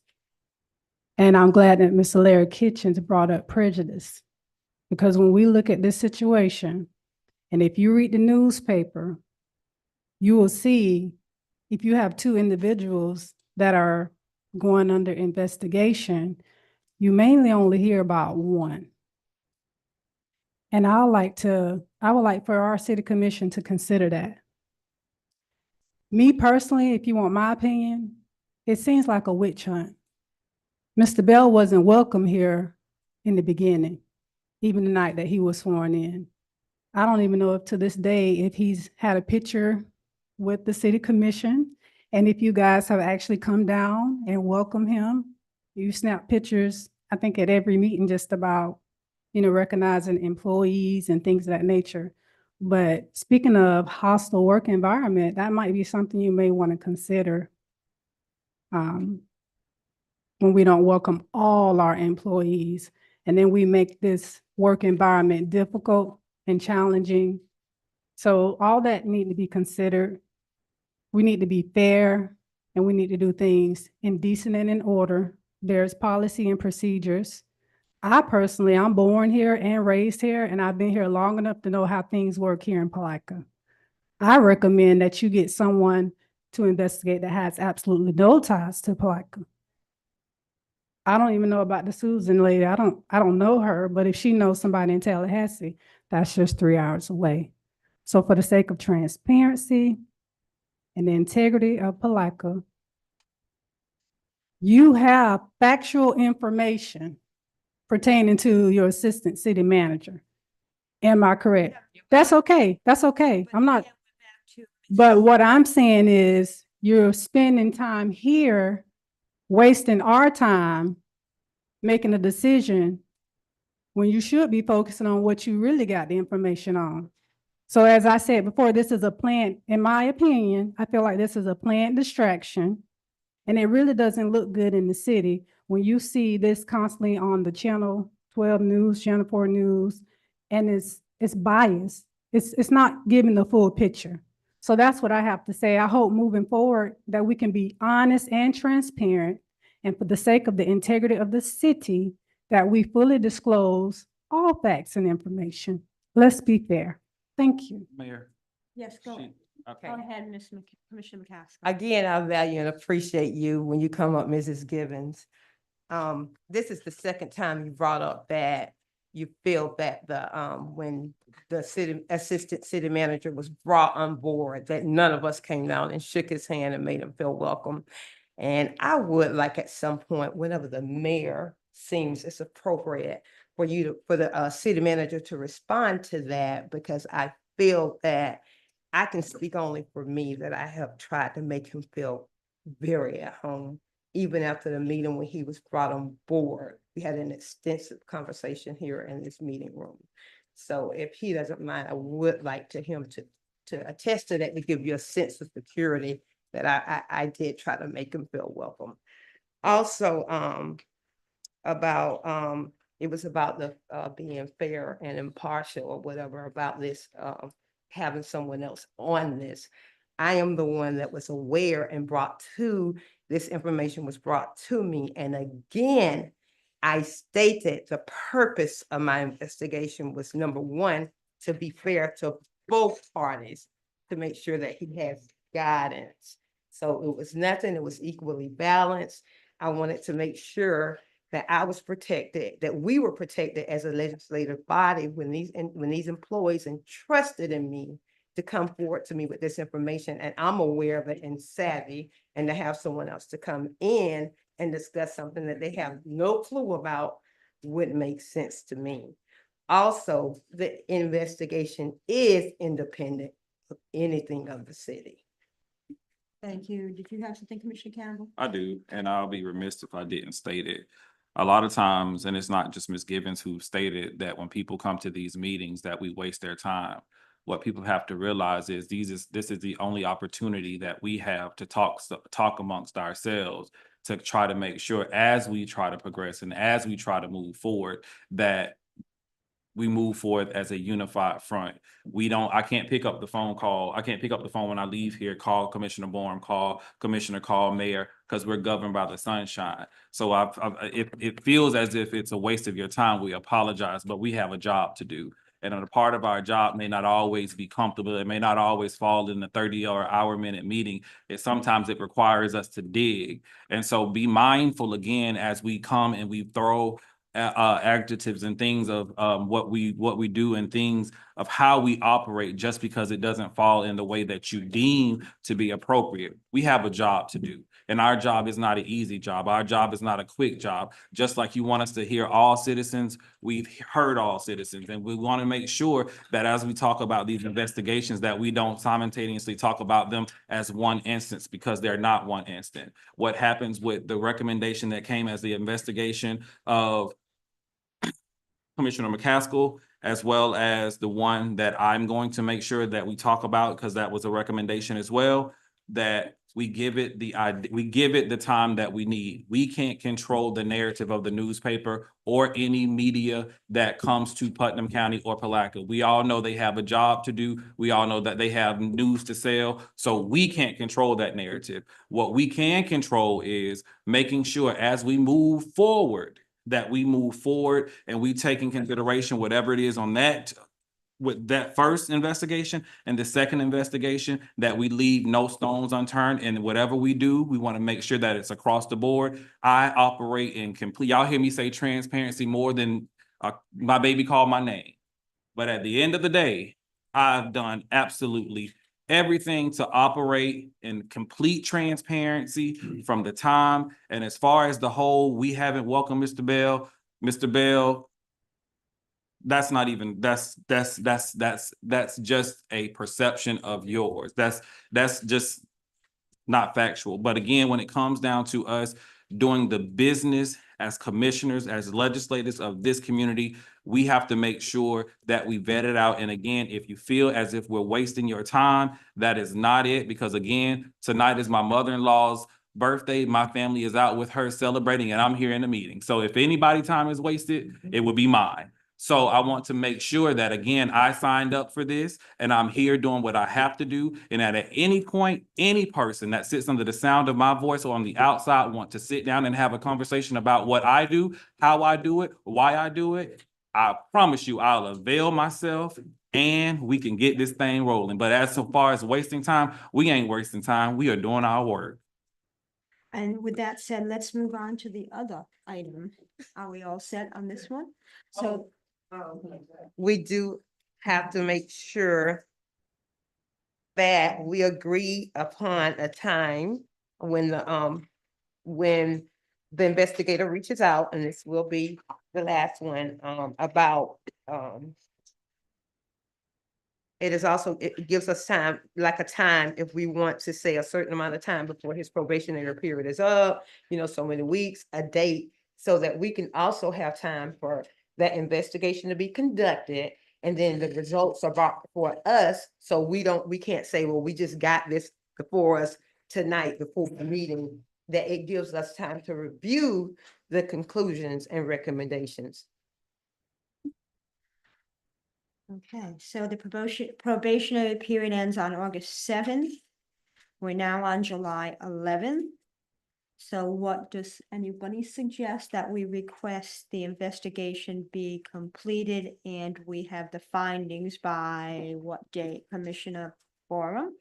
My opinion, if it's an investigation, you gotta let the investigator determine that time. I don't wanna rush anything. I know we got a probationary period coming up, but at the same time, you need to have the investigator to do their job without us giving them an abbreviated time. So again, you can, like you say, they can be extended as it relates to the probationary period.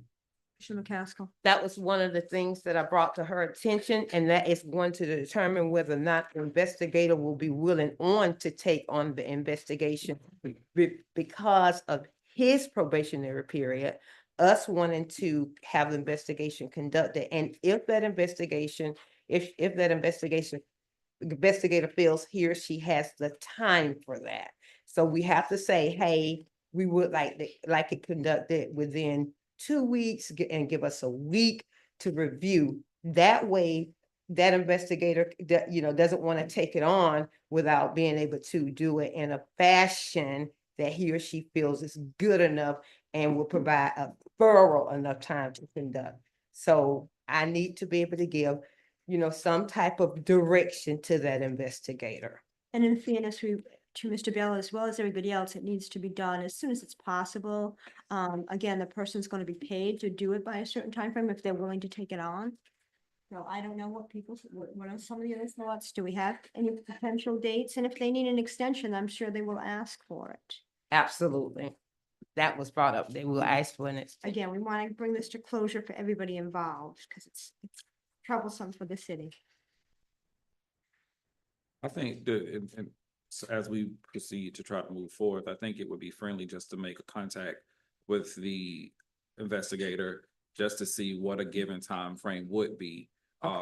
Again, I think we limit ourselves if we say we want it in this time frame and it's not thorough. So I would say, how long would it take possibly for an investigation of this magnitude to be done? I think that's the first question. And if it's something that we deem to be within an appropriate time frame, we move forward. But in the event that we don't, we just have to take something else into consideration. Okay, so my next question would be, our next meeting is what, August 20, when is it?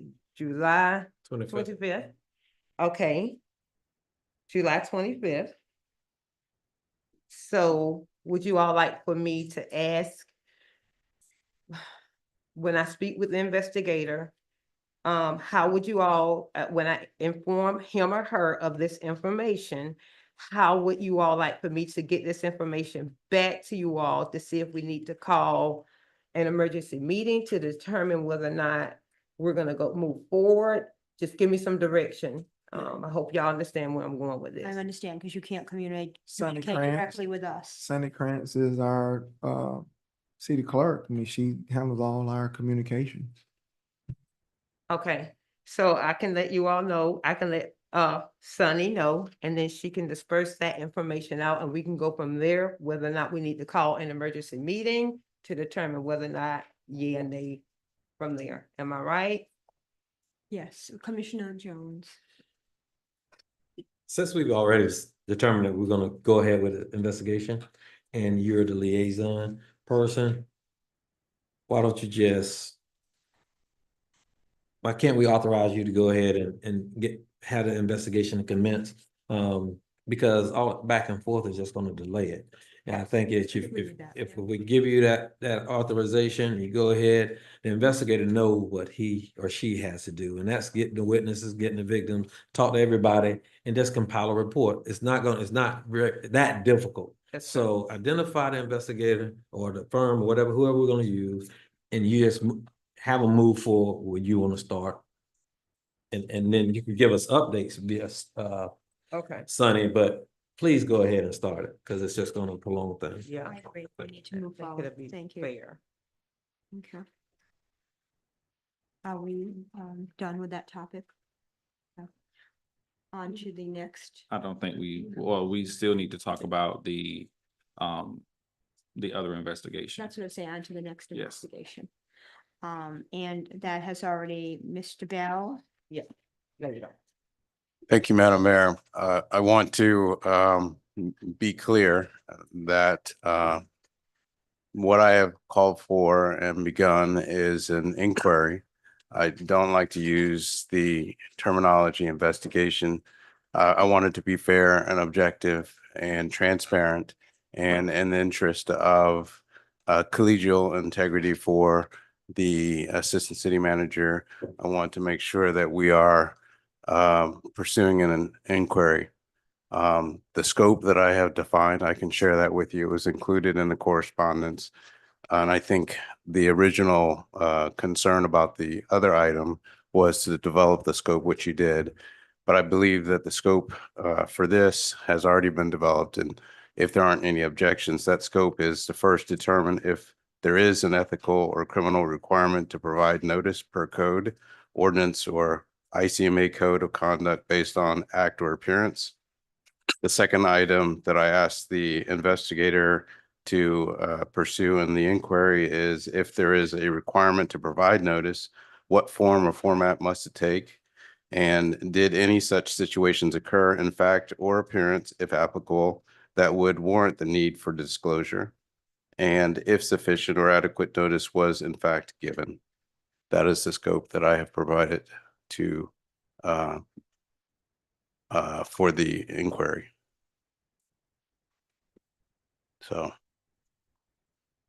Commissioner McCaskill? So is it safe to say that you are asking for an independent investigator to come in, but you want to name it an inquiry? I am asking for an independent inquiry concerning the allegations that were brought to my attention. Versus an investigation. Yeah, I believe that the terminology is important and it may lead to an investigation, but at this point, it is an inquiry. Because I want to make sure that I am fair, equitable, and transparent. Okay, go ahead. So I want to have a question, and I may need to wait until the end to ask this question Do you want to wait? because it's related to the other investigation. You know, if we're changing the terminology, I mean, we're both using investigators, but now we're changing the terminology, the verbiage. So I'll wait until then. Commissioner Jones. Yes, ma'am. I have a question. If sitting up here and knowing what the job duties and responsibility of the city manager, investigating, looking into an inquiry is part of your job. Yes, sir. And the scope that you just described, you should be able to do that yourself. And at this point, unless you find something more egregious, I think that you need to carry that out. And I don't know if the board would agree with it, but that's part of his job and his duty versus to pay for an independent investigator to find that scope that he just explained that he is looking for, or we are looking for. So please correct me if I'm wrong about the job. I believe I believe that is correct. That is the city manager's role to do that if because of the level of the staff. Well, I mean, y'all know I just come different from what y'all thinking. And if we're taking it back into consideration of, and I hate to jump back to that, but if we're taking into consideration a person that while this may be in his scope, you have to realize that the person who is being investigated wanted the position that the city manager has. And so I don't want him, the city manager, to be put in a position, just like we didn't want anyone else to be put in a position. I want us to be fair and concise. And I believe that if we said that it is his job and the city manager determined that he would request that an independent an inquiry was to be looked into, that we afford him the ability to do his job, that we do have to be mindful that with this doesn't necessarily fall up under our scope. Our hire is the city manager. The city manager is responsible for the assistant city manager. So if he feels that in his documentation or going through, he feels that it needs to be brought to the attention of bringing somebody else in, we have to stand behind him and do what it is that, let him do what it is that he feel like he needs to do. So again, now we are jumping into the day-to-day operations, and I don't want that to happen. So again, if we're going back and forth to make sure that we allow him to, in his capacity as city manager, to call in for an independent, to look into this, we as commissions or legislators have to stand behind him and not dictate what he feels, because again, we're compromising our role. Our role is to lead and direct. Our lead and direct, but again, when we come down to the day-to-day operations, that's something that we entrusted him to do. Again, so I'm entrusted in him and I believe that he could be impartial and do an inquiry. So the inquiry will, you know what that means? No, I got what you're saying. Bring back facts. So we don't have any facts in front of us right now. Facts was provided. I'm giving courtesy to you. So we are saying, go ahead and call in a special investigator. And I just need to ask a question, for what? So if it hadn't been brought to our attention exactly what we're looking for or what the accusations are, that's something simple that I feel that our city manager could do, is do fact finding. The information so that's provided. The fact, yeah, I'm interpreting as the fact finding has occurred. Yes. And Well, there's, again, the city manager has made the decision and I believe has found somebody. to do the Yes. investigation. Yes. So there are some findings, is what you're saying right now. No, There are what- some findings. What he shared with us, there's not, it's just information. It's not findings. I wouldn't call it findings. I would call what was shared with. Okay, so let's do this. The information that I provided to Mr. Bell, because information was provided to me anonymously by a concerned citizens of Palaca, to whom it is, I can't tell you this day, but the information that was provided for me, I'm not sure if any other commissioner received that information or there was some additional information that you all may have received just in a different capacity. I provided that information to Mr. Bell. Mr. Bell in turn did what he felt was proper. He looked into the matter because he did report back to me because I was the one who gave him the information that was provided. Mr. Bell, as a result, notified the entire commission via email of what his findings were. So we did receive the information, and as a part of his findings, Mr. Bell stated that he would like to bring in an independent to look and inquire about the situation. So that's where we stand. We have been provided that information. That email was sent out one day last week with regards to his finding. I believe it was about two full pages of what transpired, how did we got here, and it addressed a number of different things within that particular email notification. So Mr. Bell, I feel, has done his due diligence with making sure that, one, he looked into the matter, because again, I was the one who provided him with the documentation that was provided to me anonymously in my mailbox. But then again, he did his due diligence. So I believe that he is fair in his ask to bring in an independent person to look into the matter. Commissioner McCaskill.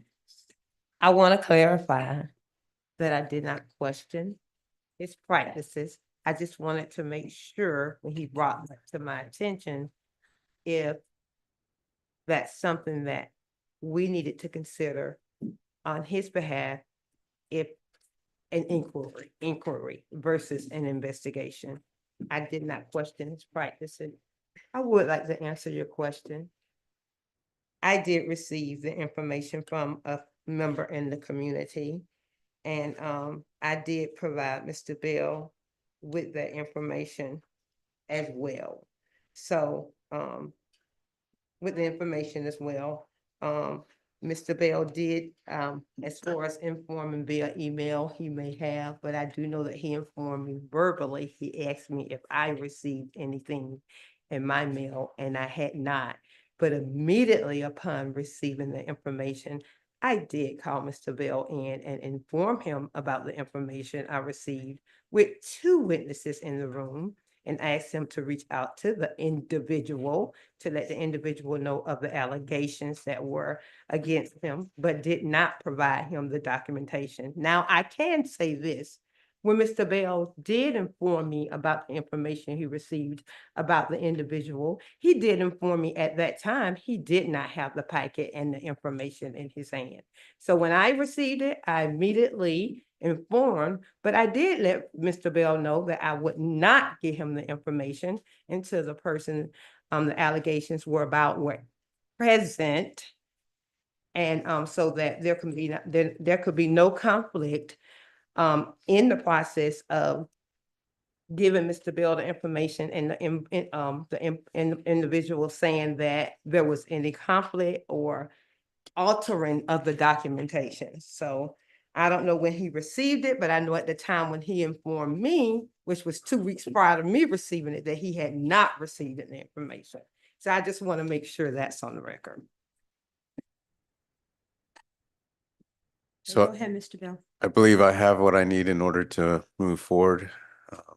So if you want to move to the next item on the agenda, unless there's a, Sheffield did submit a public comment card on this topic. there is one other item. Well, I'll let Mr. Sheffield finish. Please come up, Mr. Sheffield, name and address, 3 minutes, 3 minutes. Alan Sheffield, 512 Mulholland Park, Palaca, Florida, 32177. Commissioners, city manager, assistant city managers, very difficult situation. And the sunshine law makes it almost impossible to really truly go through this. So I appreciate what you're doing in terms of deliberating and trying to get on the same page as to how to move forward with both of these. And you've gone through a lot, but what I haven't heard yet, And I just wanted to, and maybe this is something I missed, and this is something that's already taken care of, but legal counsel with respect to, since this is an HR matter and privacy, whether you're receiving or discussing where you're going to get that guidance from, and even when you come back as a commission before this city, what you can and cannot comment on as a result of those investigations. I would just ask that you seek that so that you're protected, the city's protected, and those being investigated are protected. Thank you, Mr. Sheffield. Thank you, Mrs. Sheffield. So, Madam Mayor, Yes, Mr. Guy. with respect to the public hearing items, we have a gentleman that has been waiting for item C. If you would, thank We you. talked about this before. The thing about coming to the meetings, you have to be, and I understand we want to take into consideration everyone else's time, but there are other individuals that may have been here that may have waited it out just as long. So again, I'm friendly for it, but we've had this conversation before with regards to allowing individuals to be skipped. Again, that's the risk that you take when you come to a public meeting. And again, for us to be fair and partial to everyone, I want us to take that in consideration as we move forward. And Again. and then at this point, if are we just done discussing the topics, the investigations in both cases? If so, I will move on to 8A. Are we done? Are we 'Cause done? I didn't hear anyone I'm asking a respond. question. If we are done, I'll move on to 8A. Are we done? We're done. Okay. Anybody else have anything to say in regard to it? Okay. 8A, public hearings, Ms. Krantz. I think, Mayor, the request was to move agenda item 8C to the top of the public hearing agenda. And my And that was request the was that request. we were roll on, as we have been rolling on, simply because there are other individuals that are here that have been waiting as well. Right, and I was trying to respect Commissioner Campbell's input and just going down the agenda. There's only another item in between that hopefully is a second reading that won't be an issue. A, Thank you, Madam Mayor. Presenting to the commission, resolution 2024 R139, and we do have legal counsel approaching the podium. A resolution of the city of Palaca, Florida, approving the fiscal year 2024-2025 non-ad valorem assessment roll for fire protection services, facilities, and programs, directing certification of the assessment roll and collection pursuant to the Uniform Assessment Collection Act, confirming required statutory notice and imposing levying fire service assessments, providing directions, providing an effective date, and providing for scrivener's errors. thank you. Good evening, and I want to compliment everybody in this room for participation. This is a terrific community. You guys are doing a good job. I don't mind waiting a doggone bit. I watched something tonight. I've been doing this for 30 or 40 years. You're all working hard on difficult issues. My name is Mark Lawson. I'm with MGLPA, along with ENED LLC and Dr. Owen Beich. We have a continuing contract with you to help you with your annual fire service non-ad valorem assessment. This meeting is a public hearing. I will provide an introduction. I will listen carefully and try to answer what I can in the way of questions. This is a policy decision to be made tonight. We have clearly over time developed the infrastructure that would give you comfort that what you do is fair and reasonable, proportionate, that's the most important thing, and benefits and burdens, covers the cost of benefits and burdens to property to partially fund a chunk of your budget. The discussion here reminds me tonight of the fact that over time, when I was a young man, I listened to H.W. Bush say, "Read my lips, no new taxes." But what he didn't let the American people understand was the federal government controls the monetary system and it has deficit spending. What I saw you do tonight was listen carefully. Is there a timer that you're desiring? Yeah, if you I'll can be keep quick. it- Okay, keep it as brief as possible. You have to listen carefully because you have to balance your budget every year. And that was unfair for a federal person to say, no new taxes. You have to have revenue to pay for what you want. The Connie Lee House and the other items that come up, you have to find revenue. Now, this program has had the same rates for over 10 years. It depends on the amount of improvement value being articulated by the property appraiser, and that naturally goes up. So the rates throughout the city have gone up over the years. You have to decide how much you need from the fire assessment to fund the fire department. It's about 58%. And then you pay for the rest with your general taxes. This is a time for citizens who are interested to comment on your program and the assessments. Your role has been published. There's been an email site to receive requests for comments. I have none to report to you. I've checked with your staff today. No one has responded to that. That was published and it's on your website as well. I will sit down and listen to comments. When I'm done, I'd like to give you any kind of information I can. But again, this is a policy decision that you all have to deal with. God bless you all. This is a nice place, but you've worked hard tonight. Thank you. The Stevensons, since you're both. Name and address for the record, please. And Mandy Stevenson, 415 Jackson Avenue, Palaca, Florida, 32177. Okay, I've been up here before, and no, I do not know how to address all of you guys. I've just been up here. Hi. Thank you for your work. This fee, it needs to be capped, stop, something. You're right. He did say everything keeps increasing. Market value keeps increasing. You guys are getting money. It's increasing. Jobs, equipment, all those things are increasing. But when I look at my bill and I'm paying more for a fire fee than my property taxes, that's an issue. Okay? Because one is assessed, one is market value. There's no reason why I should look at my tax roll and say, oh, my taxes aren't very much. Oh, wait, that's the fire fee that's like $1,000. Why? My house is just a small house. I live in a small area. Just because houses sell around me for more doesn't mean mine should jump and you guys should get more money. Okay. And even if it's a vacant lot, I have a brother-in-law that has a vacant lot. He pays a fee on a vacant lot. What are you guys going to come out and do? Yeah. I mean, there's nothing there. So why is he paying a fire fee? But this was designed to help the city. This was designed to help the millage rate. It has done that. We have prospered. We have come forward. We are moving forward. This needs to be stopped now. A cap, put something on it, just do something. You guys have to make a decision. I've come up here year after year. Do something, do better.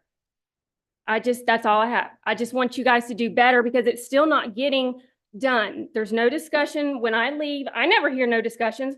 I never see anything in the paper. I never see anything in the mail. I never see anything that is being done once I leave. I just don't get it.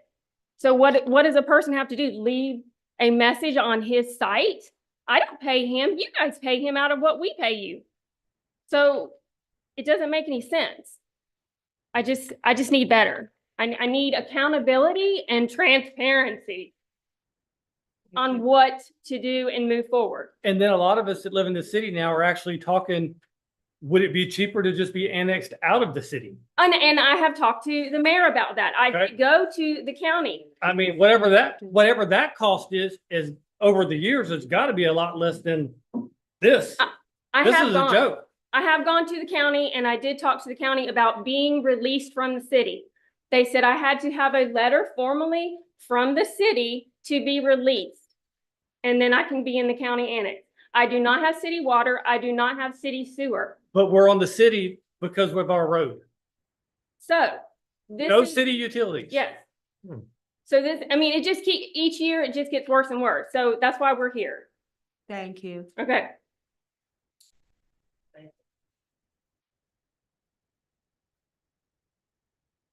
Can we help them? Well, you want a letter? Not being funny, but I wouldn't want to be paying fire assessment. You shouldn't be receiving a fire fee if you're not. And in I the think city. there's a difference. I remember the Commissioner Caskell. Oh, I'm sorry, because you do have folks that live on the same road in Summer County and Summer City. So, There's two on our road. Okay. and it's across the city, I've noticed that there are Right. some, it happens. So what is it, whatever we can do? Commissioner Caskell, are you finished? Okay, Commissioner Boyle. My question is, I know you came in last year before last, and you were supposed to have been working with the city manager at the time. So did nobody help you after you? This gentleman's the only one that reached out to me. That's it. But I think you were supposed to work with the city manager and No. Mr. Laws. And I- Okay, so we will work with you to get that addressed, especially if you're not in the city. Oh, No, okay. she is in the I city. will clarify. I'm sorry. When we can Jonathan- ask, you have to come up to the podium. We can't have this back and forth I'm sorry. dialogue. I for the apologize. audience. We are drawn into the city. Mhm. Okay. Oh, go ahead, go ahead. Yeah, go ahead. We did, after the meeting, Terrell, Mr. Hill, he did say for us to talk to Jonathan at the time. Right. We did talk with Jonathan. He remembered our situation because the city of Palaca, the housing, they came out, Palaca Housing, the gas authority, they did come out to our house. And that's when they determined, why are you guys paying city water and city sewer? They did the test, they did all that. We got money back from the city for 1 year for paying for X 20-something years. And so they said, all right. And so that's when I talked to the mayor because there was nothing being done. She had just been in office. No one talked about what they're gonna do with this tax fee, no cap, no nothing. And it was just dropped. This gentleman talked to me and nobody went anywhere with it. Jonathan did tell me if I paid $1,500 and filled out 13 sheets of paper, that he would inquire what to do. I was in conversation with her, right? So we have a city manager here. You need to work with him to get that addressed, whatever it takes to get you, especially if you're not annexed into the city. But why is that at the expense of me? And that's what I want to address. He's got to look,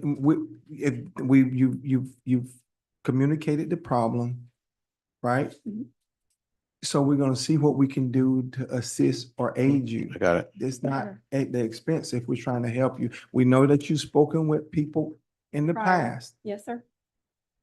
Let us help you right now. Okay, and I appreciate that and I respect that and I will reach out. You can reach out. I'll give you my number. But how does that help the rest of the city of Palaca? That's the question that I. Okay, because even though I'm one individual and I kind of got through the cracks, how does that help the city of Palaca, the rest of us residents that are struggling? I mean, there's many people that are in the city limits that are on fixed budgets and they live in houses and they're not selling theirs, but people around them are, and their market value is going up and they can't pay this fee. There has to be a cap on this. That's my concern. I mean, I'm dealing with it and I'm paying with it.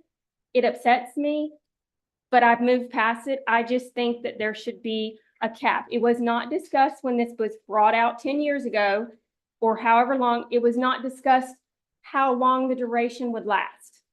And I think that warrants an investigation or a inquiry into stopping this or putting a limit on it. I hear what you're saying, and here's what we have. Our millage rate at one point was 9.147. We were the 11th in the state of Florida as it related to highest millage rate. Yes, sir. Okay, so what we did along It's with separated. other cities who were being taken advantage of by some other entities who are not paying into the tax base, but utilizing all of the various infrastructures and services that we have. We broke it out. So you got your base millage rate for what your home or your business. It went from 9.1478 to initially 7. Initially 6 point, no, 7. It was, I think it was about 7. Then we dropped it to 6.45. No. 6.25. So we dropped it to that point. So you have a bit of a break there on your. You gotta know how that you have to know how you have to know how the whole millage rate works in order to be able to see the reduction in your amount. You were paying $9.14 per $1,000 of your but not on market rate. you were paying $9.14 per $1,000 on your overall value of your home. Assessed, yes. Okay, so you went from 9,147 to 6.4. Yes, sir. So now Honestly, you're saving the $3 with almost $2 and something. You're saving on that portion of it. You drop down to the fire fee. The fire fee was 2.46. 2.46. Yes, sir. $2.46 per $1,000 of assessed value plus $200 per parcel. correct? Okay, so right there is where your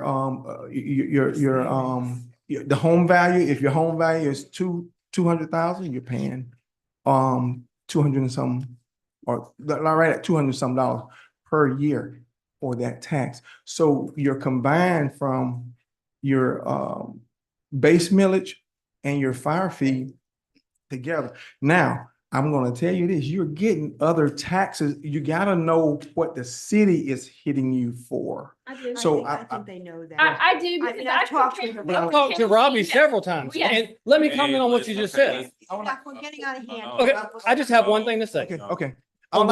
Point of order. But I would like to actually look at it too, because I very well understand how all of that works. Let me kind of explain how the millage rate works. It was 9% based upon your assessed value. If you've been in your house 30 years, your assessed value is way down here. Okay. So if you take that 9% and make it 6%, you think you save 3%, right?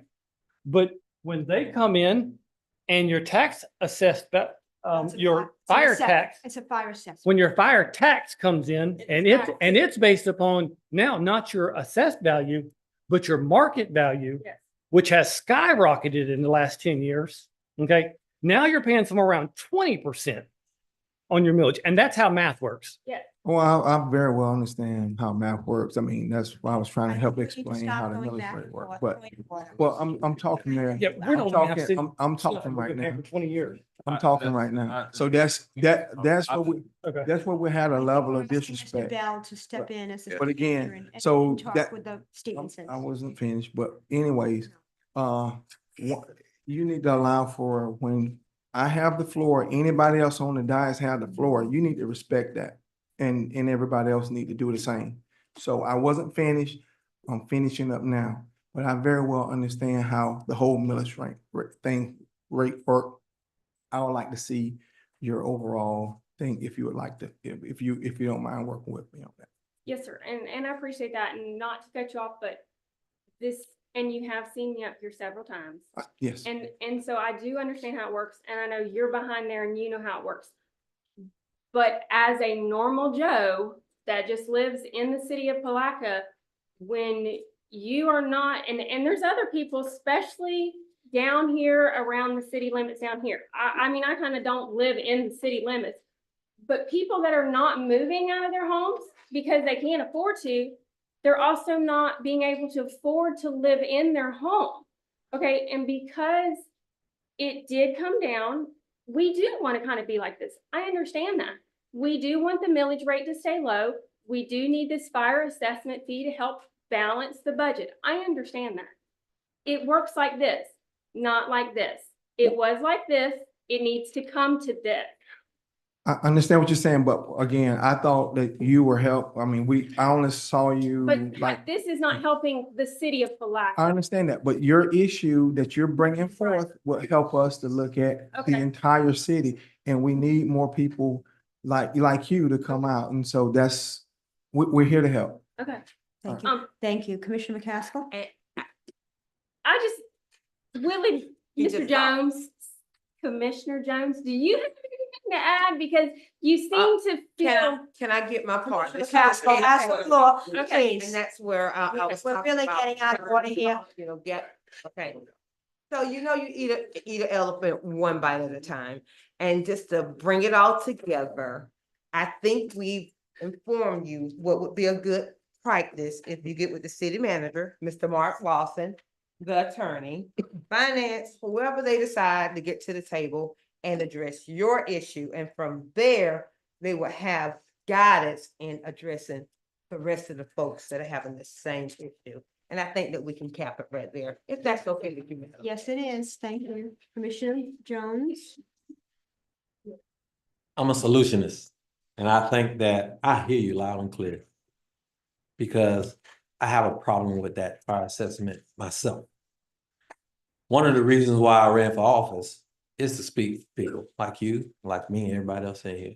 That fire assessment fee, I remember when it came up about 10 years ago, and they did say that they would lower it when needed, when necessary, when they have gotten the millage under control. And I talked to Mark Lawson today because I asked him, how can we lower it for all citizens? And that's something that we're challenged with today, Commissioner. How can we? Can we do it? And I'm going to challenge our finance, our city manager, to come up with a solution that's going to give the citizens a reprieve. We have to do it. And if that means trim the fat in our departments, we need to do it. We need to look at that hard and fast. And we want to give our employees the tools that they need to do their job, but we also have to be cognizant that the citizens in the city is double taxed. We get city tax and county tax. And this fire assessment is considered the most a third tax. So my challenge to you, Mr. Larson, Ms. Carty, Mr. Bell, to come up with a solution where we're to lose, I think we said at $300,000. Or you can come up, Mr. Larson, right now. I want to give you the. Are we done with public comments? Are there public comments? Yes, because you're going to help me convey this thought that I spoke to you. Had your 3 minutes, can you please? I had one more question. No, you have to come, no. No, let's go. We're going to move past that one. Come on, Mr. Larson. Please speak to the. I will do that, but it's a public hearing. Typically. I have to see if there's any other public comment first, please. And that, you've already had your moment. Okay, I won't Thank call you. Mr. Larson. You can have a seat. I'll address it as soon as you. But what I'm doing is. I'll go back and forth. Okay, I'm going. No, you can have a seat. Point of order. Are there any further public comments? I haven't finished. Well. We're not even supposed to be talking during public comment. Okay, go ahead. We're not even supposed to be talking during public comment. Mr. Larson, you go back. Right. I was giving the feedback to the young lady who asked the question and asked for me specifically, and I'm gonna be deprived. We're not supposed to. Yeah. So to answer your question, you wanted action. Those are the directives I gave, okay? And we will try and follow up. Okay, no, please don't do that, please. Can we bring, from my understanding, and I want to bring legal in, during this portion of conversation, we are to be listening. We're not to be responding. And I want us to be clear on that. We are out of order. We've been out of order. Yes. So again, legal, if there's ever a time that we are operating outside of what, please steer us back in the right direction, because this conversation has gone on too long. And as a result, we've gotten nowhere. And I'm not ignoring, we're supposed to be listening to the citizens at this moment. That's what it was identified for, to give them the opportunity to say what they have to say. And it's not supposed to be going back and forth at this moment. Because again, it's public hearing, public comment. We listen, we don't do it at the beginning of the meeting, and we don't do it at this part of the meeting as well. And that is why I called point of order on a couple of occasions without success. It cannot be going. But Mayor, it's not without success. You are the facilitator of this group. So at some point of order means we're supposed to cease, Right. and you're supposed to steer us back in the right direction or bring counsel in to make sure. So again, we are out of order. I agree. And we're not all here to even hear that. So, okay. At this point, is there anybody else here for public comment? Miss Kitchens, please fill out a card. Is that the You can card mark it on the one I've already filled out. Okay. At the expense of being called trying to run the commission again, I'm exercising my First Amendment rights of freedom of speech and addressing my grievances to my public officials. Don't raise the fire tax, the fire fee, leave it at what it is if you're not going to lower it, but don't raise it. As the assessed value goes, the marketable value goes up, then the tax bill is, the fire tax is going to go up as the marketable value, assessed value goes up. then the fire fee is going to go up, but leave it at the set rate that it is, $2.46 per 1,000 plus $125 for land, unless you want to lower it. But leave it, don't raise the fire fee, please. If you do anything, lower it. Thank you. Thank you. Is there anybody else here for public comment? Seeing none, we close public comment. Mr. Lawson. Thank you. This was a public hearing and I've done a lot of them. I did make some notes. I let my page flip shut and I can fumble around and find that, but let me just talk from my knowledge. First of all, Ms. Kitchens is right, but the discussion got off track in the sense that the approach you take only looks at one aspect of the changes that the property appraiser makes every year.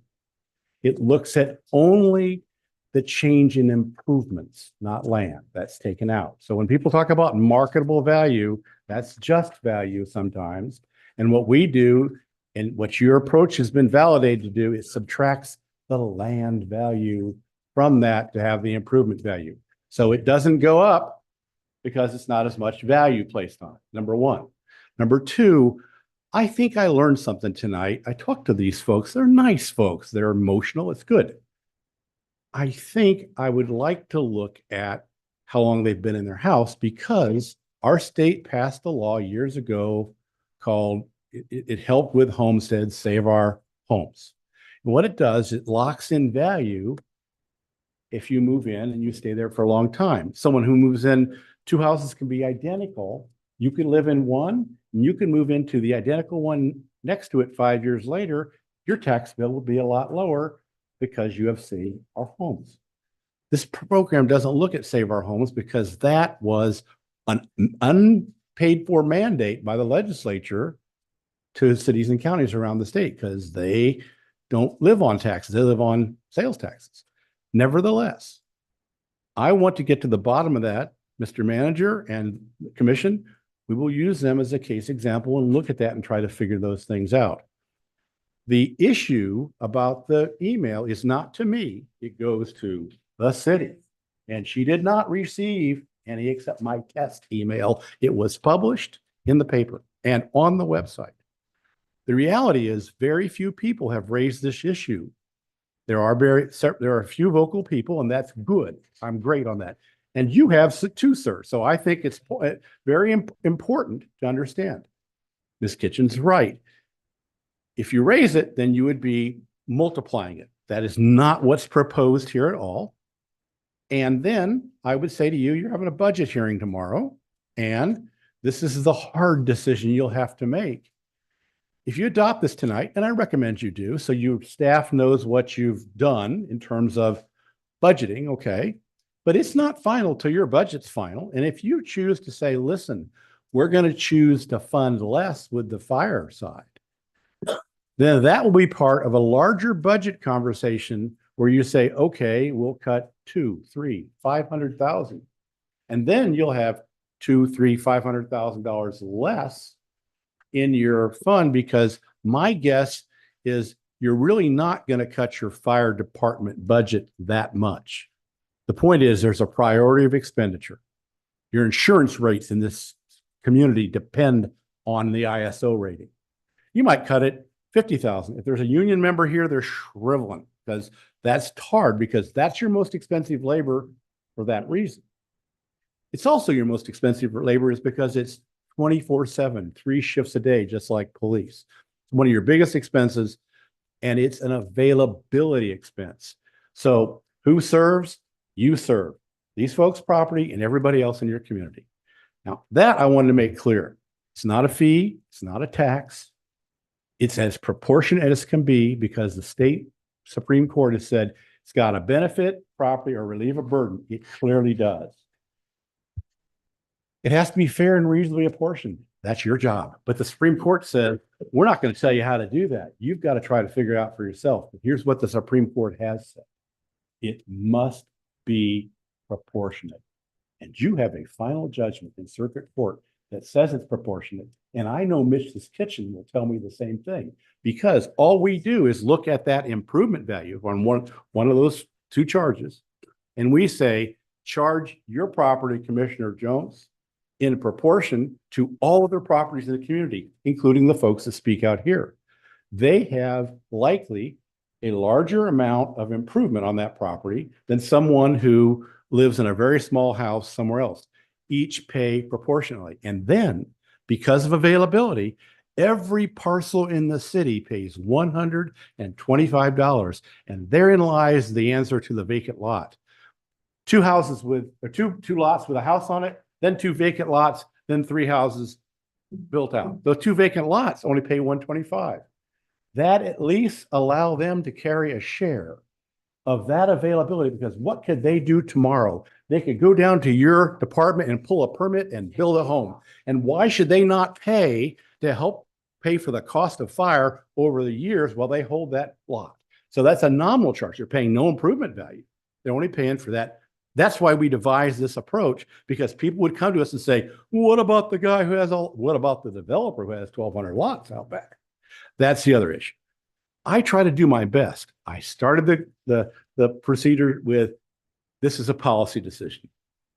My suggestion to you is, we've heard this over the years. I enjoy this community. I really, and I meant it. My heart aches for you to listen to what went on here tonight on several fronts with, we need money. We got to do this. Tomorrow your budget comes up. The age-old problem is you can't deficit spend. You have to balance your budget.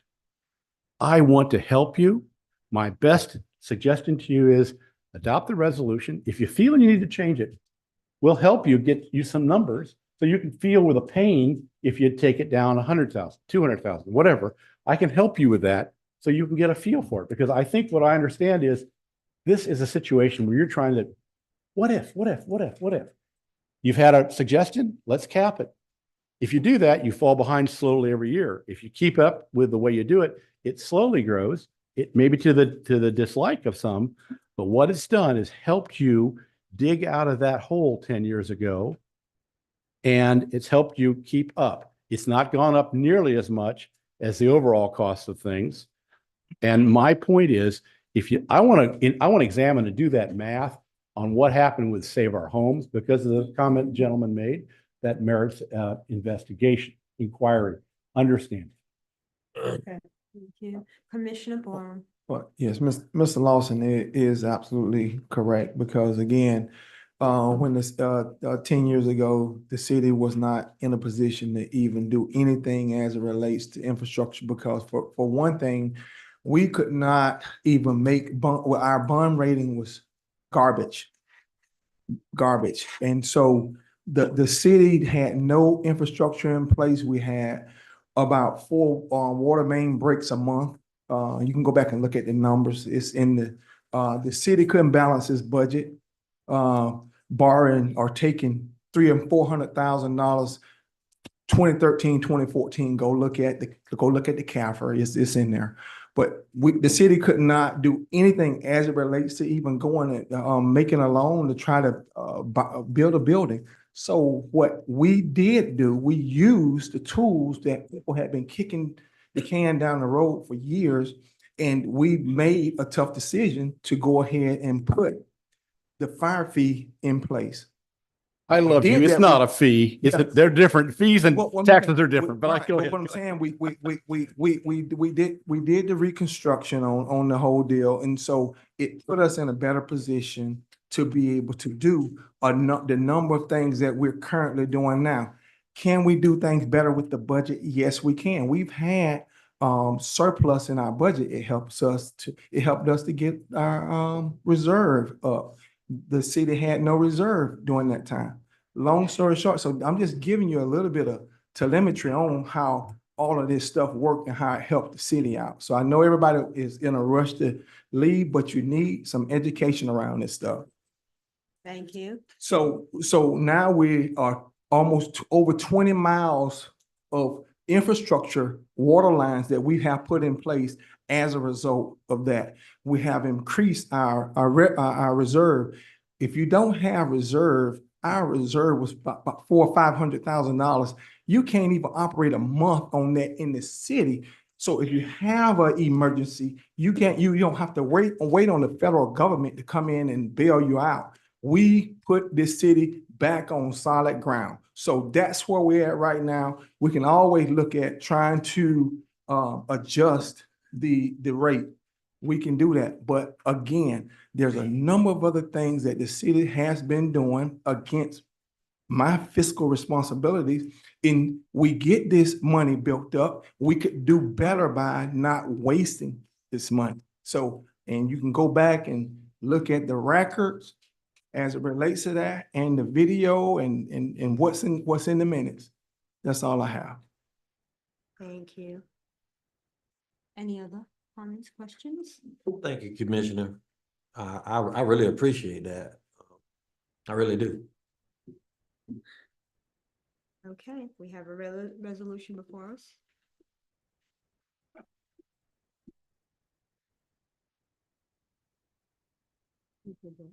You ready to say something? No. Okay. You read the resolution? I've kind of lost track. Yes, ma'am, I did. Okay, thank you. So we have the resolution. Do we have a motion?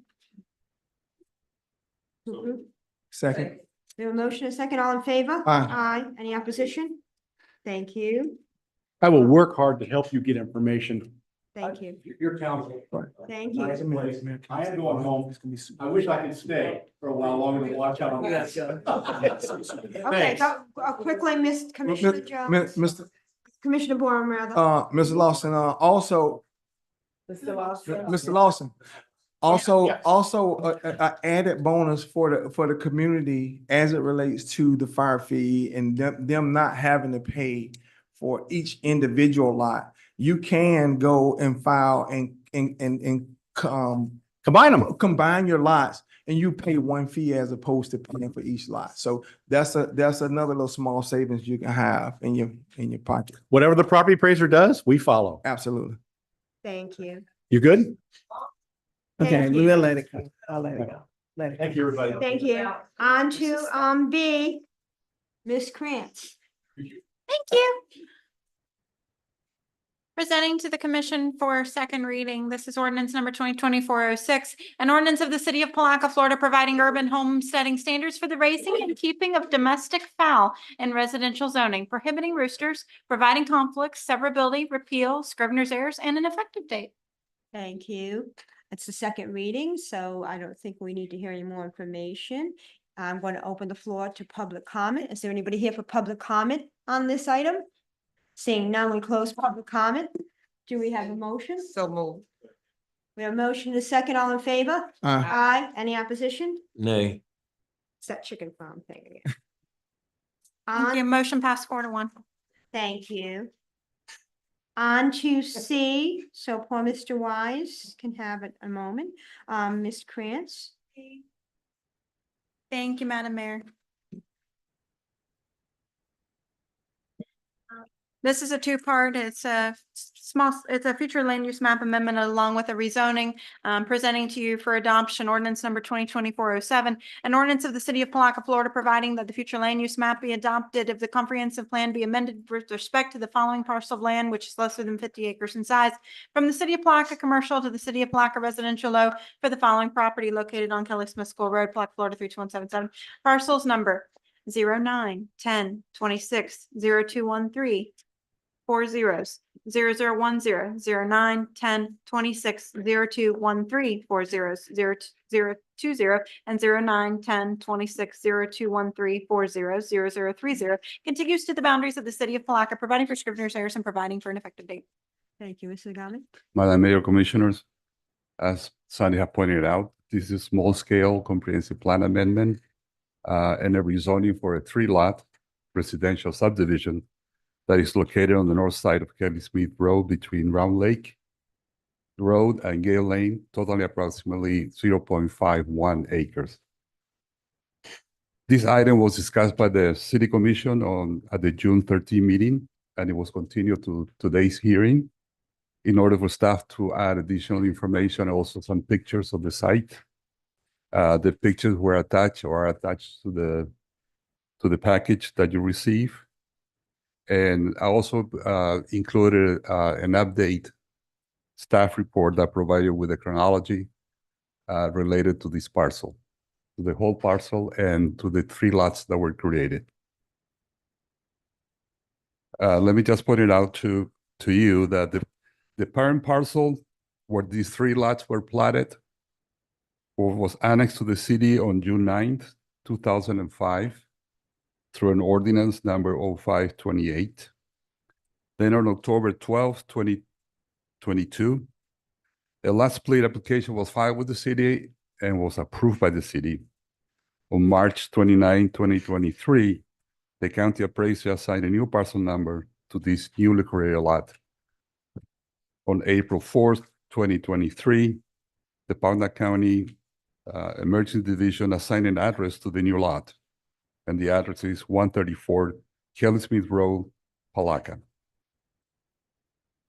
On February 9th, 2023, the City Commission approved a request for 134 Kelly Smith Road to amend the future land use from commercial to residential law through ordinance 2023-03 and rezone the property from general commercial C1 to single family district R1 by adopting ordinance number 2023-04.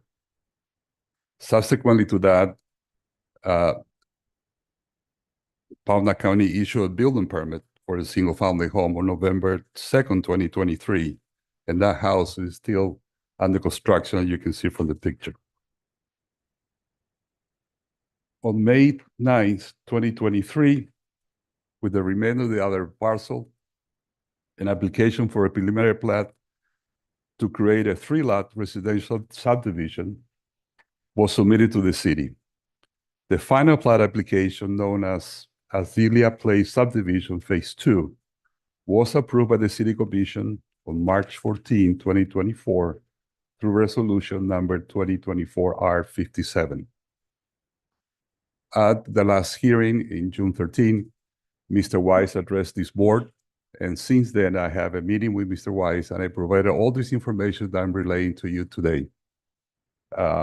Staff still recommends that you adopt the ordinances, both ordinances, changing the future land use map of these 3 lots and also the rezoning. And I'm here to answer any question you might have. Anybody have any questions? Mr. Garner? I do. Okay, go ahead, Commissioner Jones. So I kind of got a little confused with the dates that you said that lot was commercial and then it was requested to be residential. What was that date?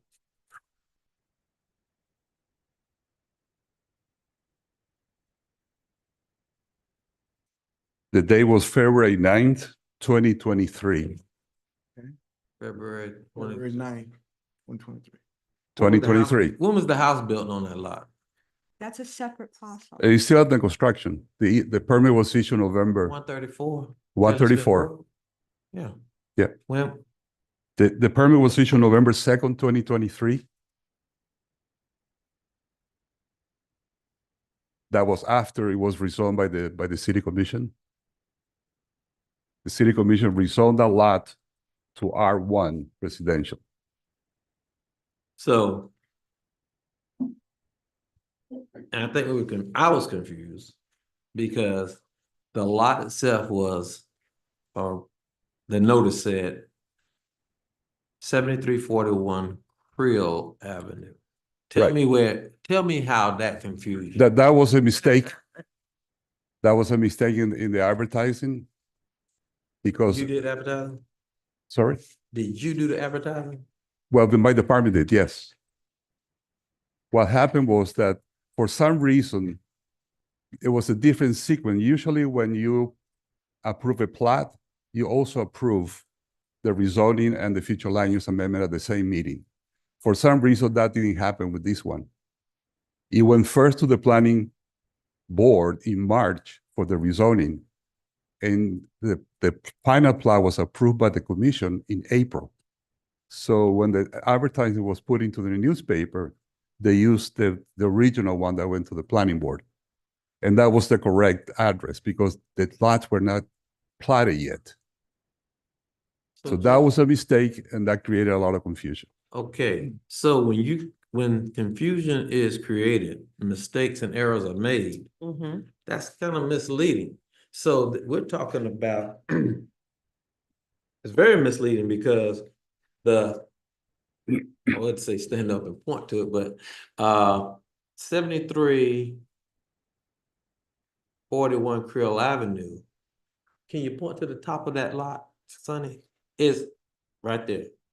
That's the area that came before the board commission.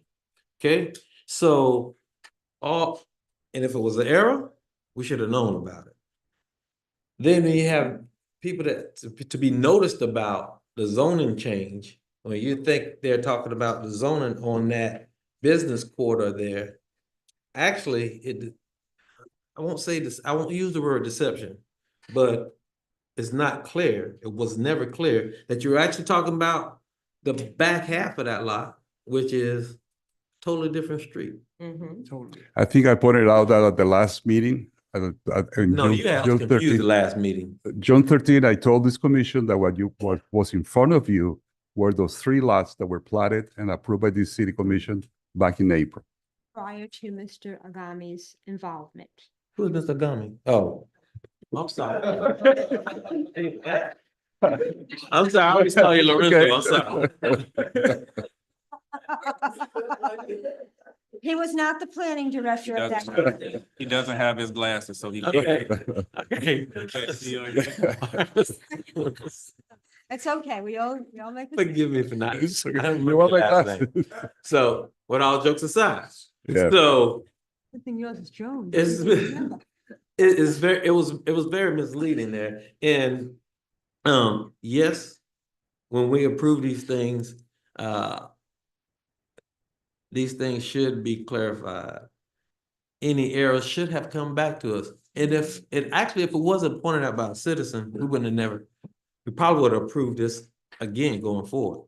We did ask prior when people were asking landowner, homeowner, property owners, asking for any changes that they're up here to actually present what they're asking us to do. And I really don't recall that taking place. Now, this is the second time this have come before us, and we have discovered that it actually belonged to staff. Now, that's a whole different can of worms, and we had a complaint in reference to it. So Commissioner, all I'm addressing here in front of you is the rezoning and the future land use amendment. So you brought forth an error. How do we correct the error? What you have in front of you today is clear. The error, has been corrected. It was advertised, the way it should be. It doesn't show to be Creole Avenue anymore. It shows just the legal description of the parcels. So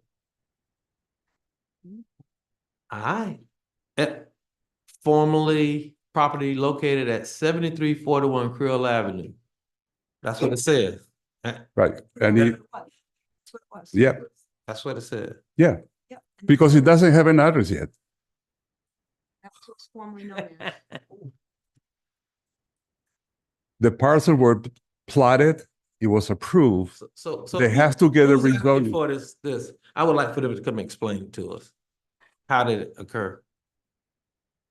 Mr. Kennedy, we have other commissioners that want to speak, but Mr. Kennedy, come up. We usually have presentations first, and then we will come back to all of you folks. Okay, it was kind of along the side of what he asked, and it's just simple. Please. And we may not even have to come back to it if you don't mind, Okay. Madam Mayor. It's up to you. I just want to ask. Mr. Jones asked him, who approved the advertising, and his response was, "Oh, my department approved it." Who in your department? I am approved it? responsible for it. My staff, my staff prepared it and Your and staff he went, reviews it, then you go over and review it, and and they, you catch yeah, the error. it was a mistake. Okay. They you just catch put it. the advertiser was for the planning board meeting in March. They just used the same, Okay. and that was a mistake. And then you said the mistake was brought before us June 13th? At the hearing, I think I pointed out that was a mistake. So I just would like for the notes, I guess I'll ask if, to make it easier to review the notes to make sure that we were properly notified. Yeah. That's just it, and I'm done. Okay, Thank you thank you. for the courtesy, Madam Mayor. Thank you. Mr. Kennedy, are you coming up? Thank you. Name, please, and address.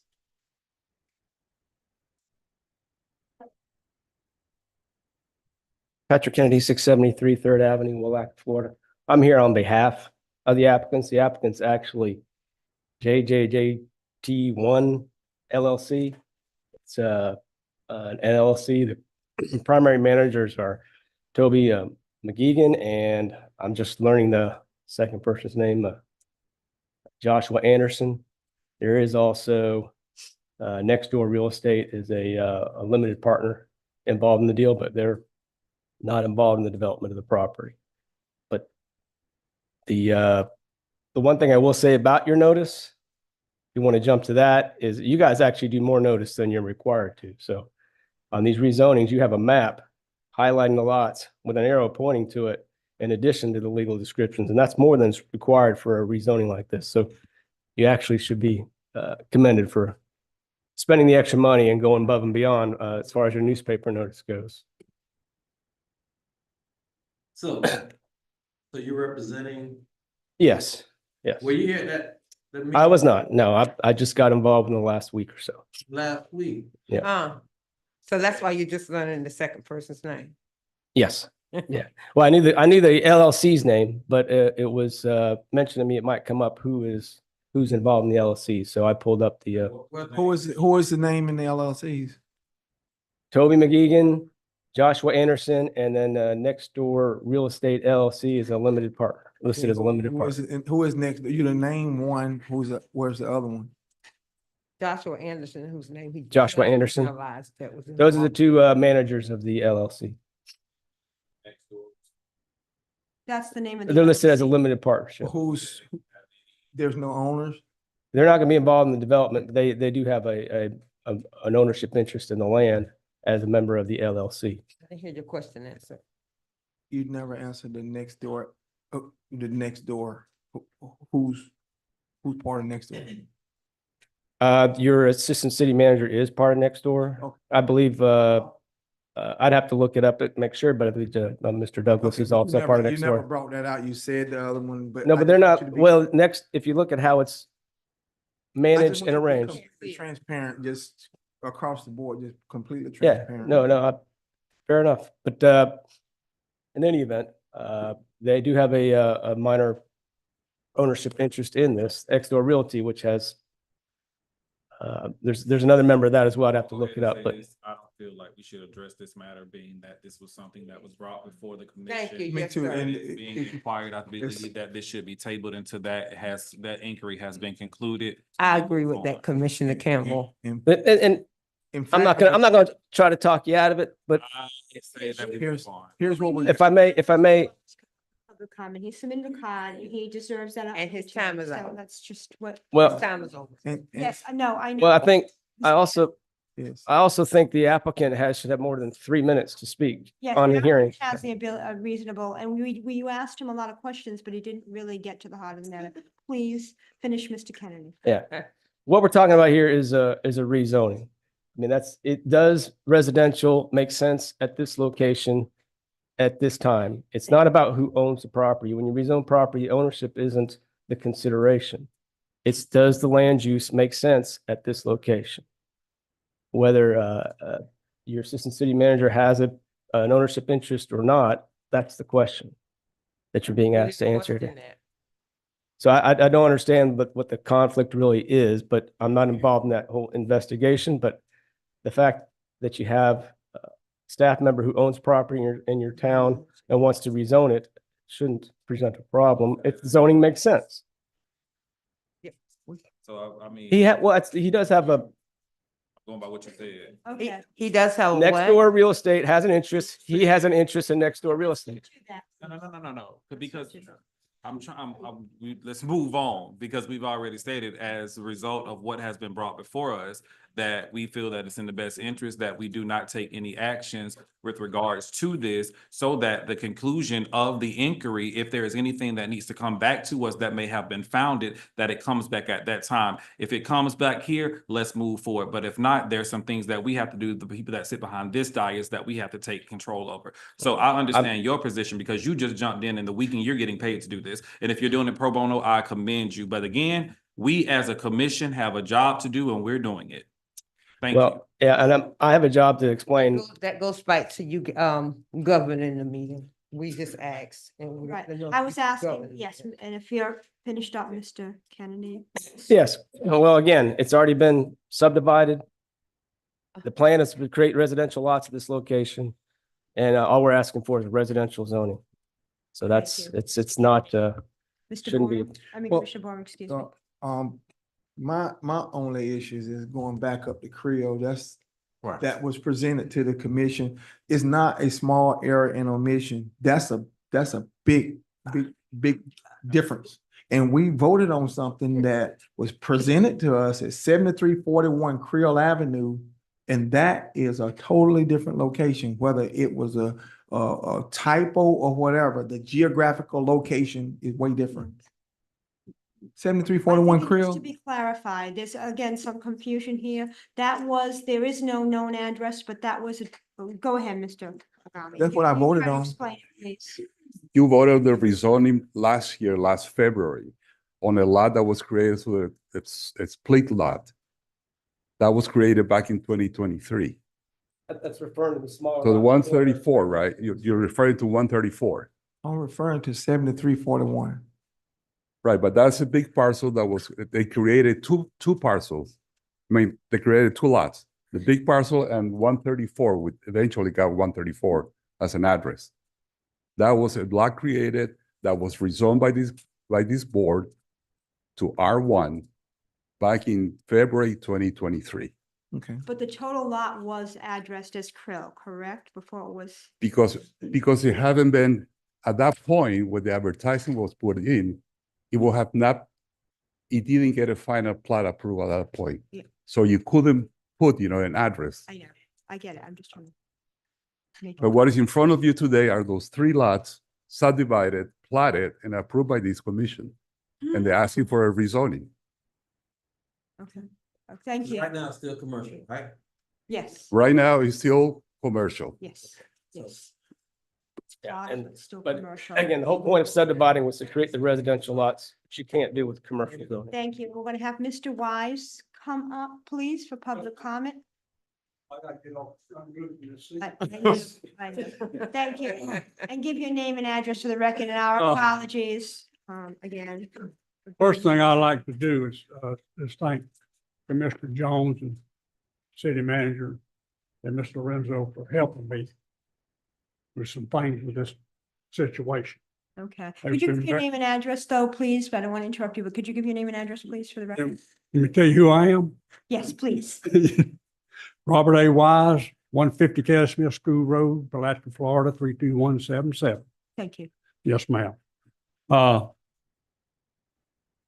appreciate their help. And on the same token, I'd like to apologize to everybody that I misstated some things that I wasn't fully aware of, because this has been so confusing to me.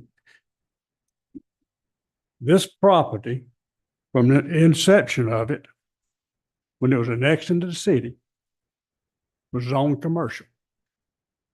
And it's been zoned commercial ever since that I can remember. And when they started advertising this subdivision, it was advertised as 7341 or whatever it was, Krill Avenue. Like I said before, I brought up, now how they gonna have the in and out of it was gonna be on Highway 20. But that's where the address was. But I was informed that they couldn't do that. They have to go through Kelly Smith School Road. But I've learned that I've never received notices on this 2023 subdivided and residential and all this. They might have been mailed out, but I didn't receive one. but I've come to every meeting that have come to regarding this property. Even back when Mr. Carl Flagg was mayor, I came to the meeting. But it's very confusing the way it's been done. It's been very misleading to me. But I live right there on the corner and I've watched things happen. And I don't know, still don't know how they can go in and divide this thing up and put houses on it, but it's still zoned commercial. I don't know. That's the dilemma to me. And it's not for me to straighten it out. But I would request if something like this comes up, there'd be a lot of due diligence into it. Yes. To see how it's done and the proper procedures that needs to be taken to correct this kind of confusion. I appreciate your time and all, but I would like to say one thing. The city went out there and cut a trench across that road, Kettle Smith School Road, and through all this rain, it's about that deep. It's been there ever since the day after the last meeting, they started working that road, cutting across it, put water lines and sewer lines across from the pumping station to school. And it's still got a nice big trench across there. But I know that y'all have a job to do, and I commend you for it. But I don't want to be out of order, but I'm going to say what I got to say. That's right. If that's all right. When y'all having a problem, you have a discussion that involves internal situations. Put it at the end of the meeting. I sat over 2 hours listening to y'all. And I commend y'all the way you conduct yourself most of the time. But it would help people like me. I got a wife home that's at homebound. I done spent about 3 hours away from her right now. Yes. You know, so if y'all got some discussions like y'all had tonight, y'all need to put it to the end of it and let us poor citizens have our say and go on home. Then y'all can hash it out. Okay? Okay, thank you, Mr. I Wise. appreciate it. Thank you. very Let me much. ask you one other question. One question. Yes, To do with the give and take. We Yes, just sir. had that This is discussion. just clear something, because he could have been made an allegation. What? Was that a city Excuse me? employee that cut across the roadway? Somebody did. I- Well, they had to get it off that pump, that Okay. station right there. Point of order, there is going to be Okay. investigations. That's not No, appropriate. that is appropriate. We'll wait for the investigation. All Thank you, Mr. Wise. Thank y'all very much. So moving forward, we have C, do we have a motion to approve? Oh, I made the recommendation. Okay, I know that. I'm just trying to see where we're It's, going. it's table. It hasn't been voted on yet. We need to have that vote. I make a motion to deny the request. Second. Just wait a minute, stop. We had a motion on the table to table, There's a motion already on the floor. on the floor to table. We have a motion to table. Do we have a second? Do we have a second to that? Okay, motion is died. Okay, so just a reminder, because this is a land use change under our comp plan and also a rezoning, that does trigger the fact that it's a quasi-judicial hearing and also a quasi-legislative hearing. So you do need to keep that in mind as you progress forward. If you Hence- need any Hence the clarification. reason why I made the motion to table, which Table, was the right. appropriate method to move forward. Y'all shut it down. I make a motion to deny the request. We had a motion to table and that did not receive a second. You've made a motion to deny the request. But go ahead, Ms. West first. Let's do this. So I'm sorry, Ms. Krantz, can you please put up the slides?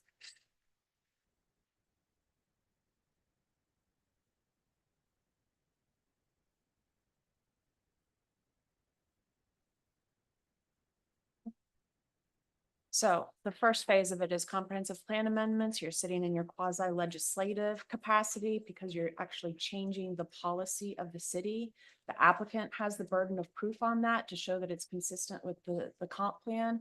The city's decision will be presumed to be correct and sustained so long as it is fairly debatable.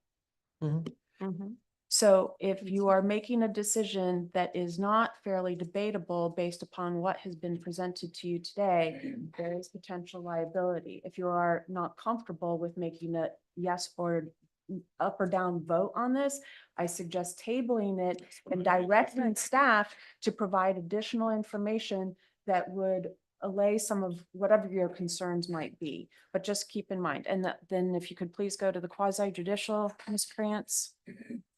Here, you're acting in your judicial capacity. You're acting as a judge to interpret the policy of the city to see if the rezoning complies with existing parties. And the applicant for a rezoning has the burden of proof to show that the land use change is supported by competent and substantial evidence. If you downvote, you are saying that they have not met their burden of competent substantial evidence. I'm just putting these out there because there is potential legal liability if it's a down vote. If you wanted to table it and direct staff to get more information, that would subject us to less potential liability. Okay, with that being understood, I say that my reasons for it, I think it creates urban sprawl. Urban sprawl where we are picking and choosing where we want to be in the city, where we want the city to be, just like those folks right there. Hold on, fellow commissioner. Let us at least do the table. Second, open it for discussion, and I want you to share it then, just so we'll be okay. Are you okay with that, fellow commissioner? I'm okay with turning it down, but I know, but what I want you to do is to make sure we're fine. Go ahead and let's move forward with his what I don't like and is open up for discussion, and then we can decide whether or not we're gonna go in that direction. You okay with that? Motion to table on the floor. Second. Second, for the sake of discussion. We have a motion and a second discussion. Who is making the motion to table this time? Commissioner? Commissioner Campbell. Commissioner It Campbell failed, so made- he's making a new motion. did not to fail. table. It It had lack of clear. a second. It wasn't wasn't clear. Okay, And so we thank you. have more information from Ms. West. And so now Commissioner Campbell made the motion to table. McCaskill, seconded for the sake of discussion, and I would like Commissioner Jones to be able to state what he has. You good? stated it, that I feel that it creates urban sprawl. It's not in our future land use. That's not what we had. If you could show me that, you may satisfy the question that you had a resident that lived 2 houses down, stated they were not noticed on those particular parcel. We already know your department made an error. So we as a governing body ended up voting on something that wasn't accurate at the time. So I will say that publicly. Can we sometimes say we made a mistake? And I think at this point, until all parties come back together with actual facts, what they're trying to do, and the effect that it'll have on those areas, because everything else surrounding that parcel is the county, Putnam County, not city. There have also been some things where we had the water and sewer come from. I don't want to go to that. Yeah, well, the young man just told us, he bought it here, Change the land use designation on property that is not within the That's not the city. jurisdiction of the city. This is city property. I understand the city property. They're asking for rezoning, and I said, let's deny the request to rezone it from commercial, because that's what it is.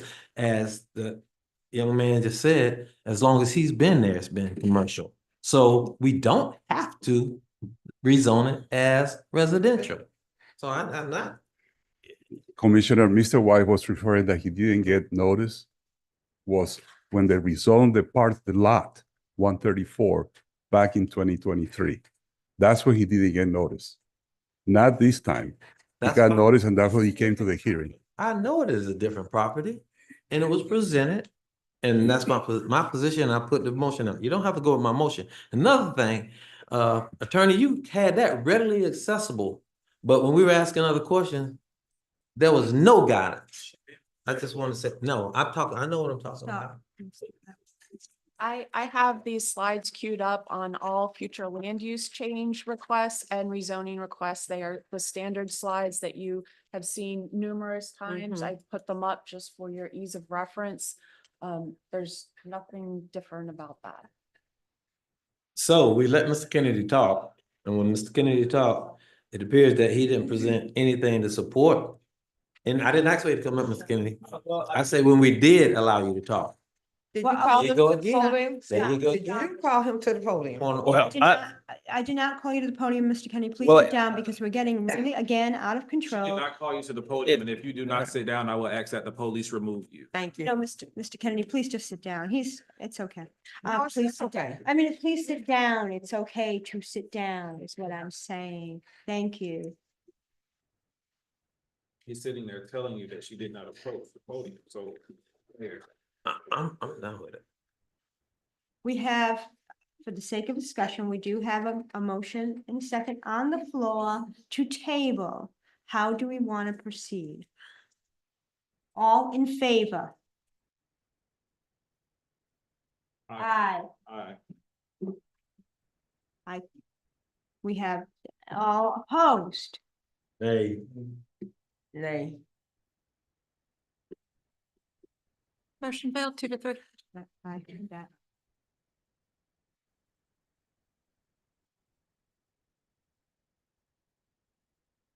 Okay. On to I. You can, it is still. I'm sorry. You're just, yes. You're right. I'm sorry. There needs to be a new motion of sorts so that this can properly be Moved on. moved on. So who's making a new motion? And what is it?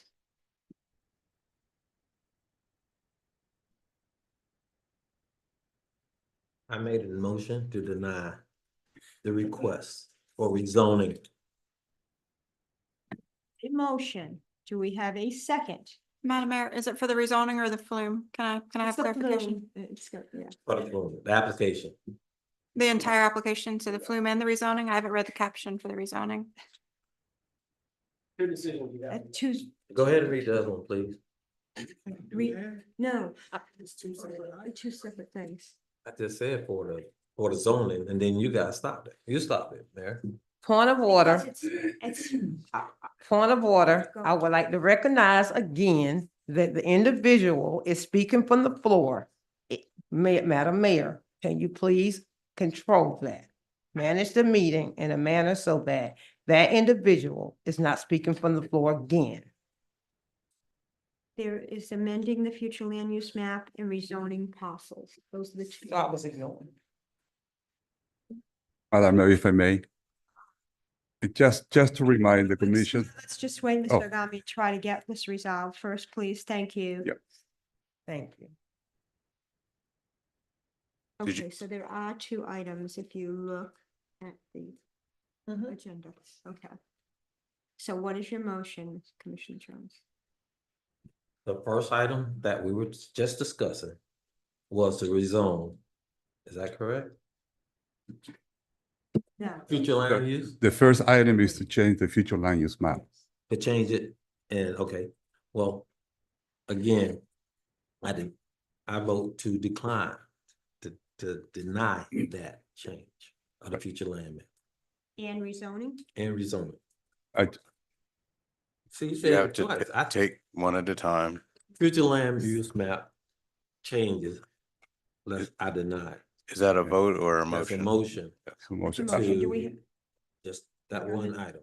Second, for the sake of a discussion. we have a motion and a second discussion. Yeah, I just want to remind the commission that this is quasi-judicial. And you have a staff report which address the standards that are applicable to the land use amendment and to the rezoning. If you want to deny, you're gonna have to have some findings of fact that staff is incorrect or made mistakes in the analysis. to state the incorrectness, the errors before when it was presented. Not only that, and I said what it's creating, the change will create urban sprawl. And that is left up to the applicant to prove different. Am I right or wrong on that? Ms. West? Except Commissioner Jones, the staff report directly addresses the issue of urban sprawl. And here's the problem. The vote is going against what your internal staff is finding. So what you're going to have to do is refute that through a finding of fact that it does not constitute urban sprawl because it does not meet the criteria which is typical of urban sprawl. For example, it constitutes leapfrog development. It doesn't have existing infrastructure. It wouldn't constitute infill development. Well, would this justify it? Staff report will include approval through the assistant city manager who actually has an interest in this property as well as presented it to us to pass it. So if you want to know why I want to deny it, there you are.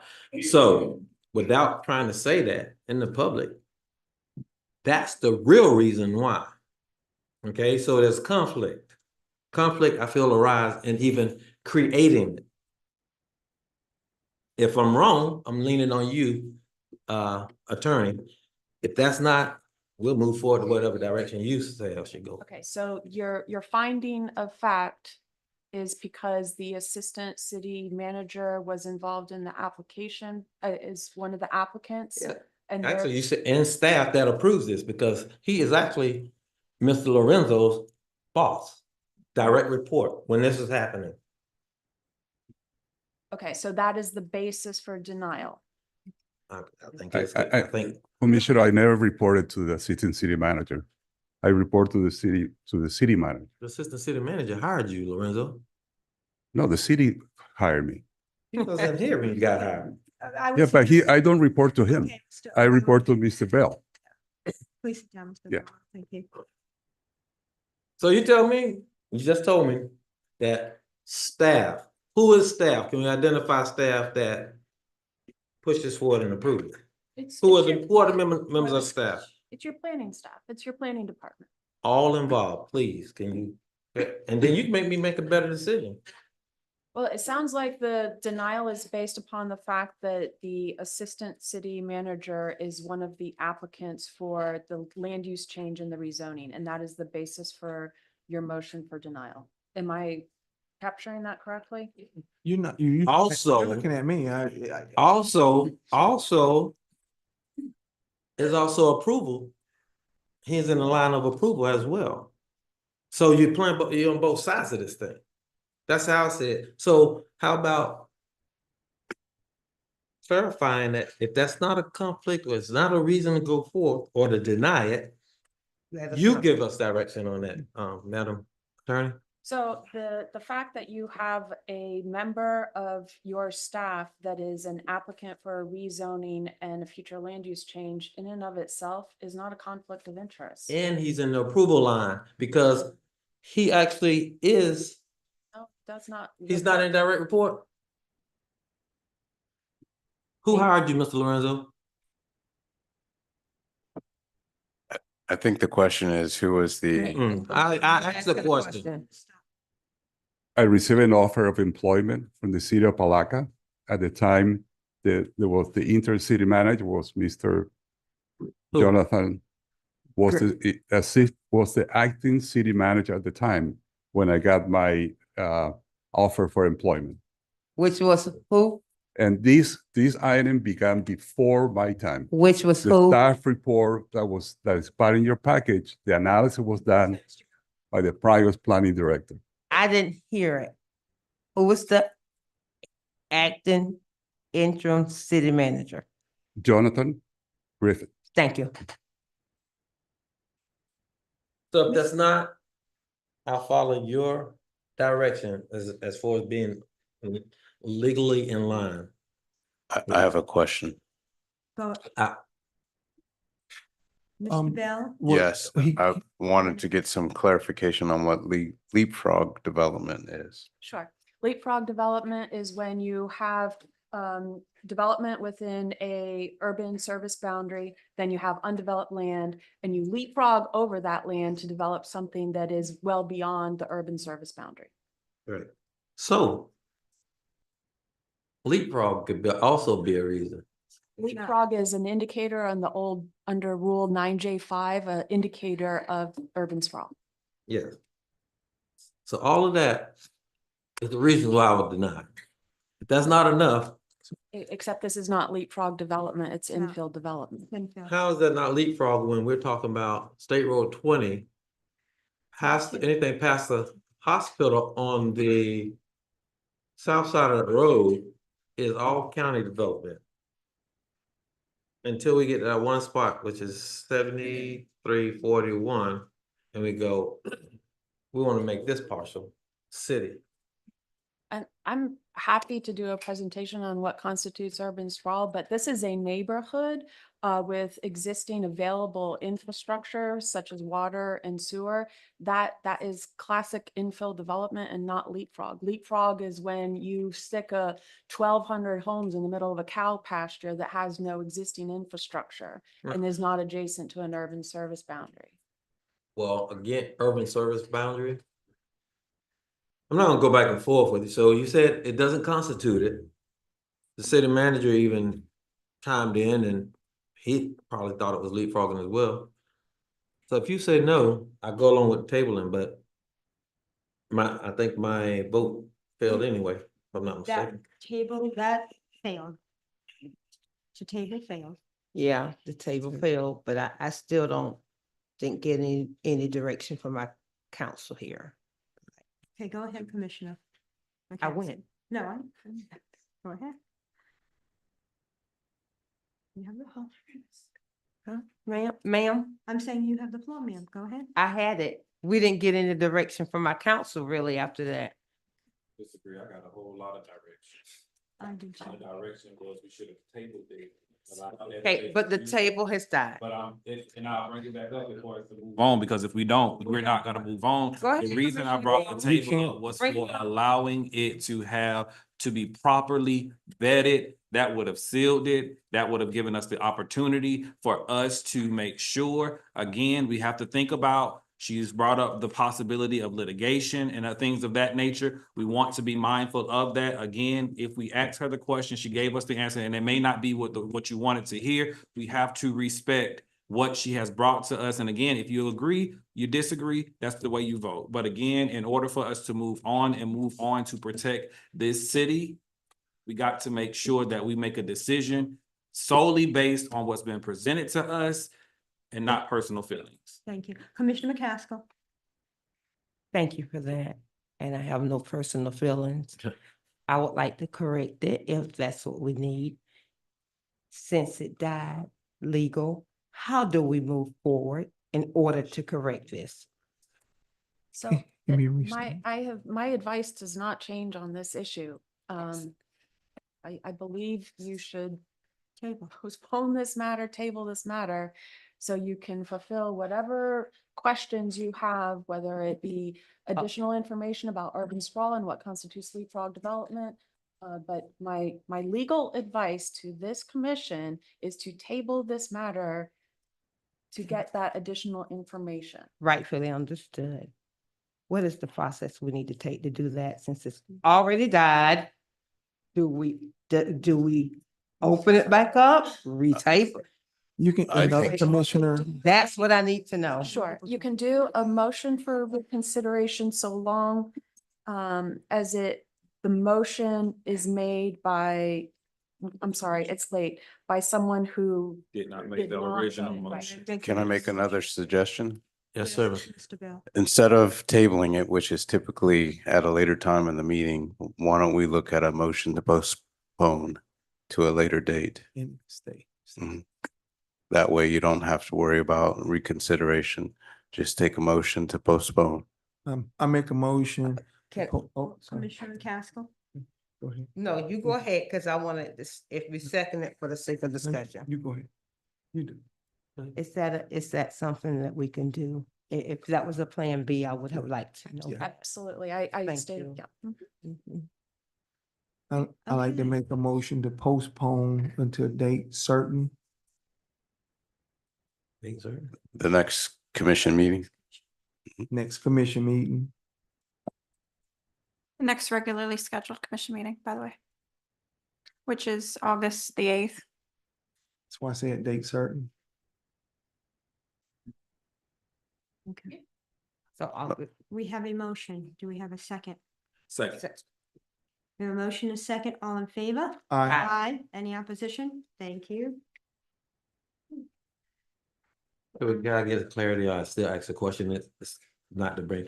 So my question was, Mr. Lorenzo, who bringing these things forward? If you said with the approval, and if so, your work goes directly to Mr. Bell for That's any correct. approval? Is that That's what you're correct. I telling me? report to Mr. Bell. So with any of the recommendation for these developments, who all is included in that? You bring a flume to us, who on staff is included? Like I mentioned before, this rezoning, this plat, all began before my time. What I can do for the next meeting, when you continue this, What about since you've been here? what about it, Commissioner? Since you've been here and you bring these decisions to annex, not rezone, zoning changes, lot splits. Is that solely you to make those decisions? Yes, I'm responsible for making the staff report and to do the analysis that is required under Florida statutes. This analysis on this, what you had in front of you, was done before my time. What I can do is for the next meeting is I will reconsider the analysis and will do my own analysis if that's something that the commission would like. Because remember, this already went to the planning board. The planning board considered, they recommended approval, staff review, and we still recommended approval. But if you want, I will Staff review take meaning another step. your staff, just you. The staff, the planning director was before my time. I know, and the reason why I'm asking is not interrogation, but we always get staff recommend. Who is staff? Who's all included? That's basically what I'm asking you. Well, in this case, it's me. I'm the planning director, and I'm responsible for this item coming in front of you. So the planning director makes a recommendation based on a technical analysis of the criteria that you have in the Florida statute, either to recommend approval or denial. And again, the planning director has the education and experience to review these matters and make these recommendations. And we are a legislative body, not an administrative, so we're not micromanaging. He does discuss it with the city manager, Mr. Bell in this case, and that is the process for all of these items. I'm glad you clarified that. Thank you. You just made it, that they do discuss it with the city manager. Thank you. That's what I want to know. Okay.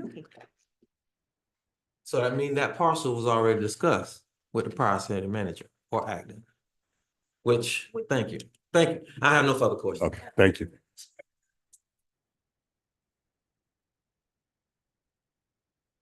On to, I'm getting lost here. On to I, please. It's actually two little I, but Okay. it's Yeah, it is the second. to just continue the second half of this. An ordinance of the city of Palaca, Florida, providing that the official zoning map of the city of Palaca, Florida be amended from city of Palaca General Commercial C1 to the city of Palaca Residential Single Family R1 for the following property located Kelly Smith School Road, Palaca, Florida 32177, parcel numbers 910260213 4000100910 260213 400020 and 0910260213 400030, providing for severability, providing for scrivener's errors, and providing for an effective date. Okay, and because we have motioned to, Given. we already have this in place, we don't have to go through this and through two. Are you going to read that too, or are we done with this and we go on to D? We have voted on one and not the other. I'm asking You Director. cannot vote on a rezoning without the future land use in place. Right, It's so that's improper. what I'm saying. So we just have to move on to D. Do you need a motion to postpone that as well? Yes. So if, To postpone. Motion to postpone. Second. Second, motion, second, all in favor? Aye. Aye. Aye. Any opposition? Thank you. Thank you. I'm just recording that vote. Motion passed unanimously. Thank you. Moving along to the next ordinance, to be presented. This is, actually second reading for adoption. Ordinance number 2023-48, an ordinance of the city of Palaca, Florida, amending provisions of a plan unit development known as Crystal Cove RV Resort Phase 1, located at 121 Crystal Cove Road, to remove the requirement for a swimming pool, spa, or like facilities, allowing up to 30% of the build sites to be used as a park model, recreation vehicles, and revise the maximum length of occupancy to no more than 180 days in any of 12 consecutive month period, providing an effective date, and providing for scrivener's errors. Anybody have any questions of Mr. Agami on this? No, second reading. Okay, thank you. I'm going to open the floor up to public comment. Is anybody here for public comment? Seeing none, we'll close public comment. Do we have a motion to approve? I make a motion that we approve, ordinance 2023-48. We have a motion and we have a second. Second. All in favor? Aye. Any opposition? Thank you. On to E, ordinance 2024-09. Presenting to the commission for first reading 2024-09, an ordinance of the city of Palaca creating the municipal code sections 54-1 through 54-6, establishing procedures for quasi-judicial proceedings, providing for severability, providing for effective date, and providing for scrivener's errors. Thank you, Ms. West. Sure.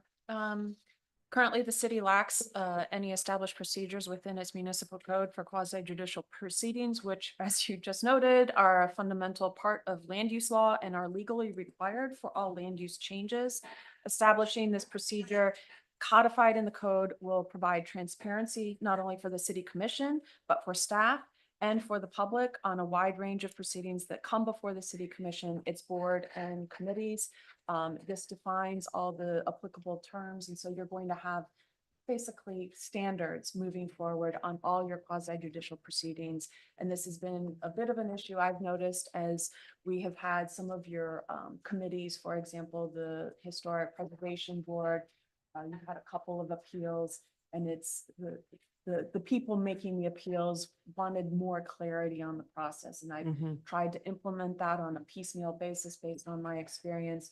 But clearly this was a needed change in your code, and I would strongly recommend adoption. Thank you. Any questions of Ms. West? I'm going to open the floor to public comment. Excuse me. Anybody here for public comment? Seeing none, we close public comment. Do we have a motion? So move. Second. The motion is second. All in favor? Aye. Aye. Any opposition? Thank you. On to F. Thank you, recording. That vote, motion passed unanimously. Item F is a just to resolution. clarify, I'm sorry, that was first reading. Right. Okay. Right. Yeah, I said that. This is, trail of thought. Resolution 2024 R145, a resolution of the city of Palaca, Florida, adopting the tentative millage rate of 6.4. I don't know if I have to say these zeros, but 0.000 mils for the levying of ad valorem taxes for the fiscal year 2024-25, providing an effective date and providing for scrivener's errors. Ms. Connie?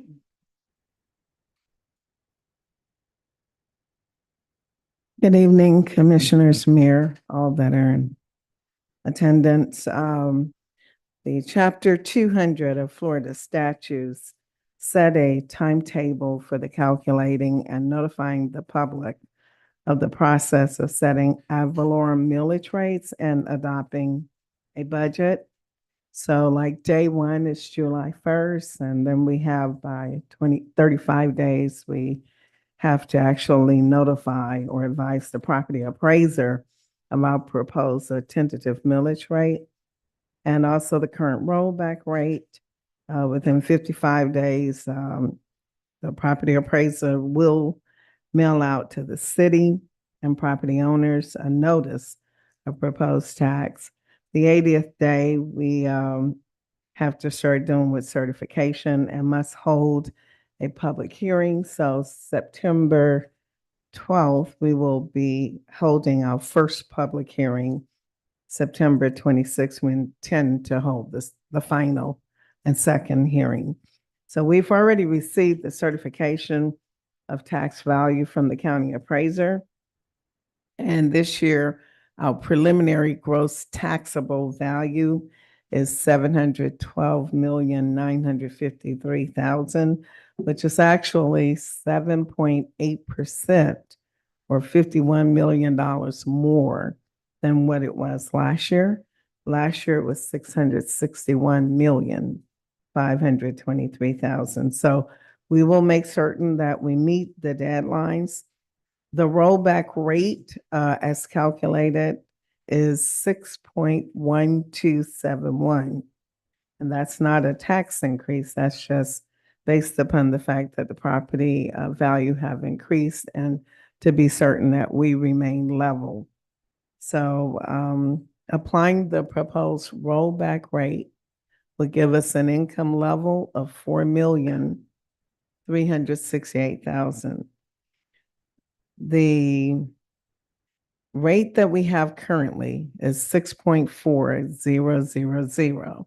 If we just stay there, we would then generate revenues of $4,562,000.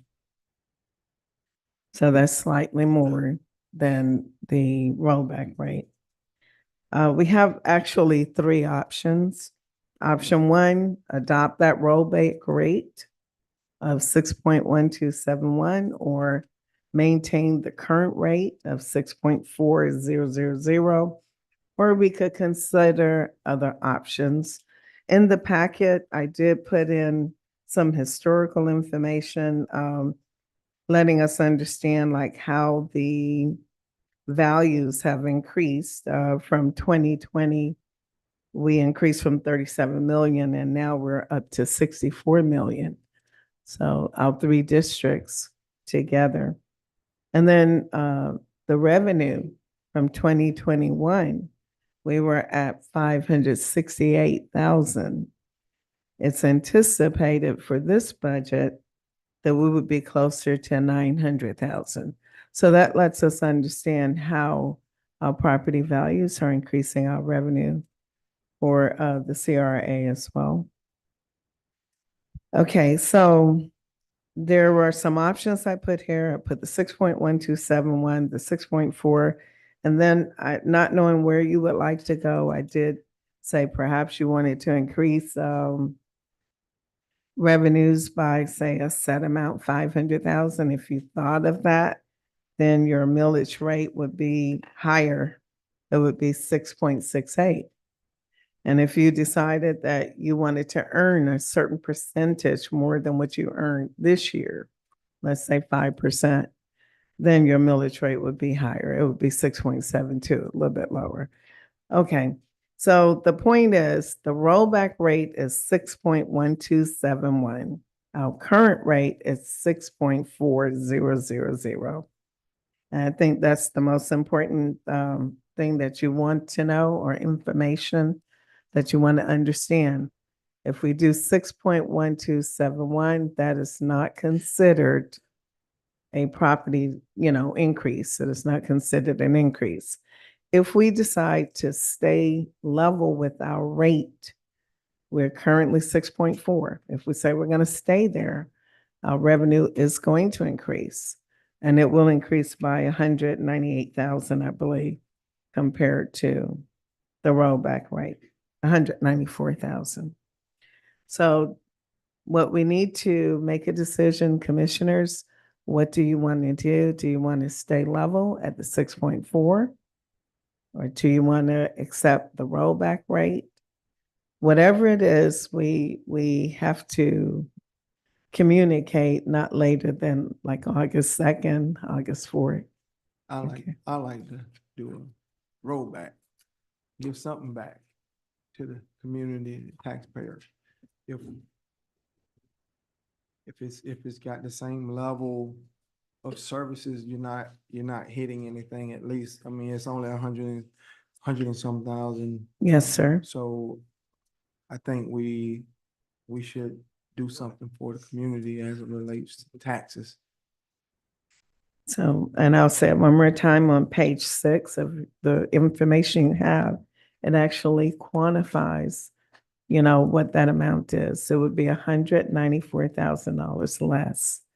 Okay, so if we went with the rollback, 6.1271, we would earn level of what we earned this year. Okay, 4,368,000. If we decide, or you decide that, we want to keep the 6.4 rate that we currently are operating at in this fiscal year, we will increase our ad valorem revenue up to 4,562,000, which is an increment of only 194,000. Oh, you have it on the thing there. Oh, cool. I didn't know that. Okay. Excellent. All right. Okay, so you know what I'm saying. All right. Great. And if I could add, we are communicating this information to the state. And just realize that whatever we communicate prior to us actually doing our budget, it's going to be more difficult to increase after we communicated a lower number than it would be to communicate a higher number Right. and then decrease. Point well taken, because like, let's say that we're living so early in the budget period, okay? And so as we get to a more finite budget and we realize that, oh my God, we need this money. Once we do that communication to Department of Revenue, August 2nd, August 4th, to try to raise that rate is crazy. So, whatever we report, that's our line. Well, Kind of. I'll recant that one because I do want to have some level of flexibility and not lock in just in the event that an emergency does come up where we need to have that additional revenue. But again, we do need to be mindful if we can return some of those funds back to our taxpayers, that would be my suggestion.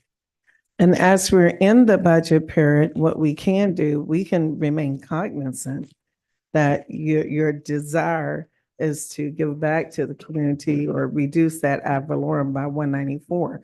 We can use that as a part of our budgeting process. And once we present to you a balanced budget and we don't need that 194, then you can always say, Ms. Cardy, report a lower rate. We want to go down to the rollback rate. That is, because once you report, you can't. Okay. All right. So, yes, sir. Great, but before you leave the podium,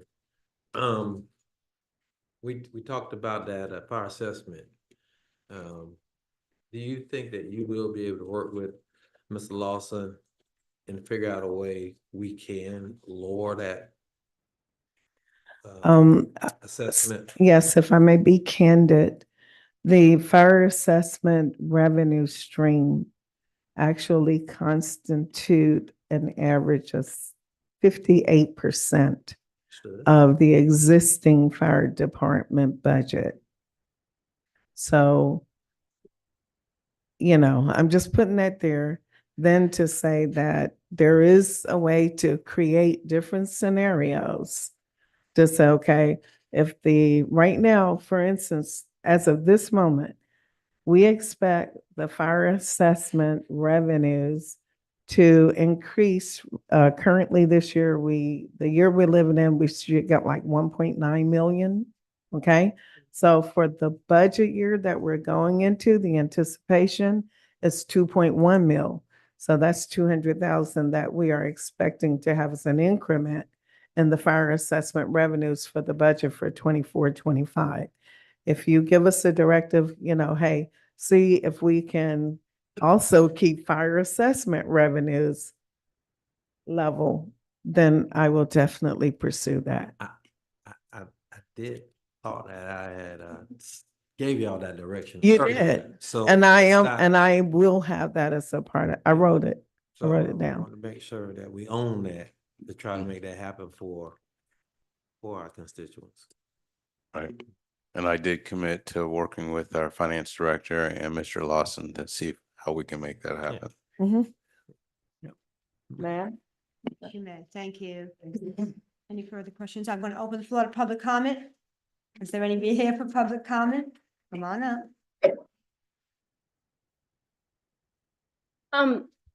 After listening, do I have to introduce myself again?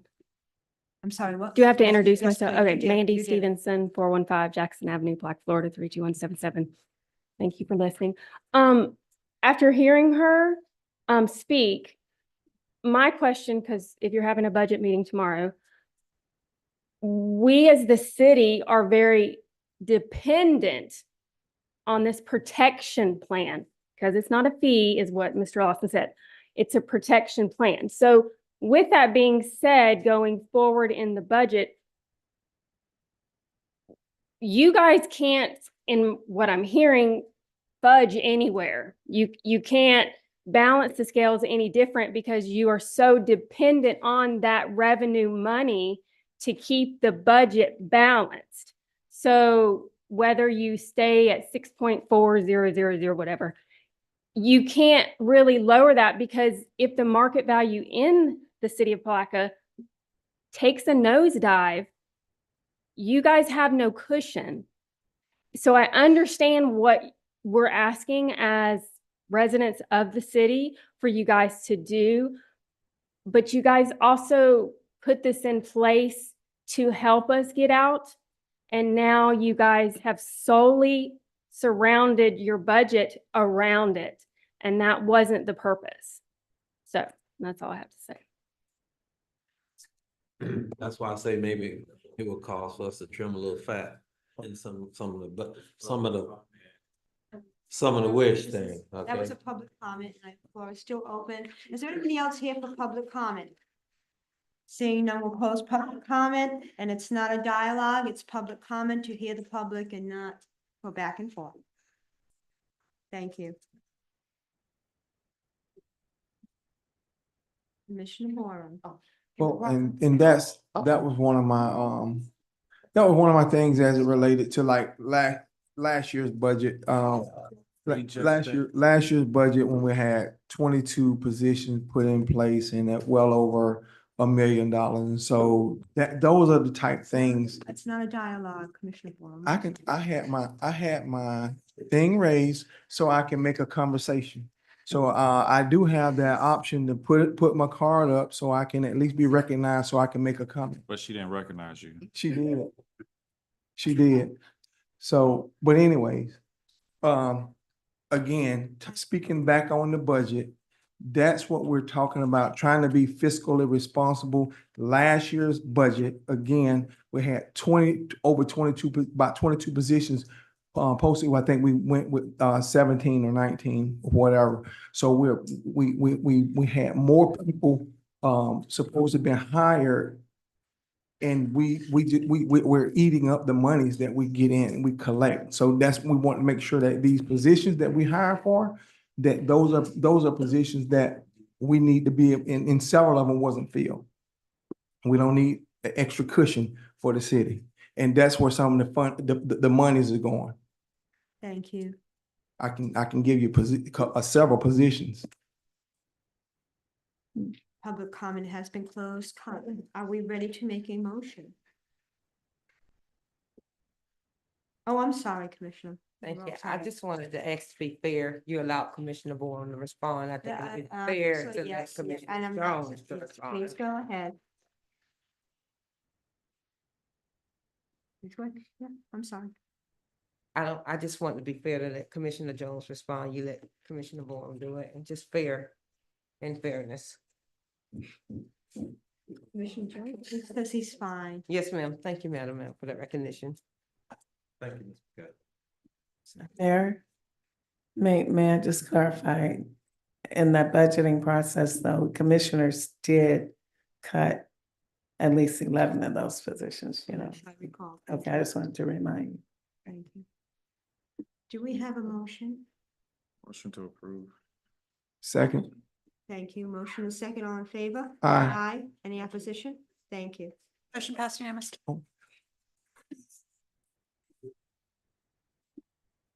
Commissioner comments? My comment was, I think you said that the commission cut position. We as commissioners, we should not be cutting positions that's sorry. put forth through the city manager, or whatever. So Correction. in my opinion, I had gave direction to the city manager. You're over the day-to-day operation. You present what you need to the commission. We just deal with the budgeting piece. You're correct. Right. Thank you. Thank you. Any additional comments? I would, just looking at how today's meeting went, I would make the recommendation between staff and the city attorney to propose the proper way of how we proceed through meetings so that we are effective and efficient in our due diligence as legislators, and that we are operating in a manner that allows us to, one, hear out during the proper protocols of the different sections of our meeting. We've been here, but sometimes it's good to bring refreshers to us, and I think this is a perfect opportunity, just stating from what has transpired throughout this meeting on tonight. Thank you. Any other commissioner comments? I just have a question. Sure. Is our audit officially completed? Yes, ma'am. And we had a clean opinion.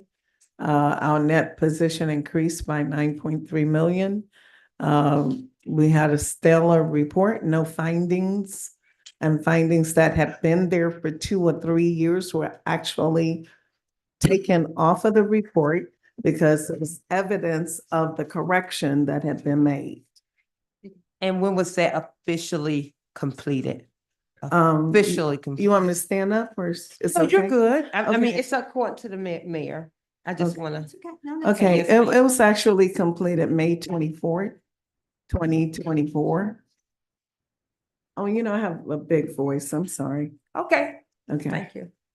Thank you. Any additional commissioner comments?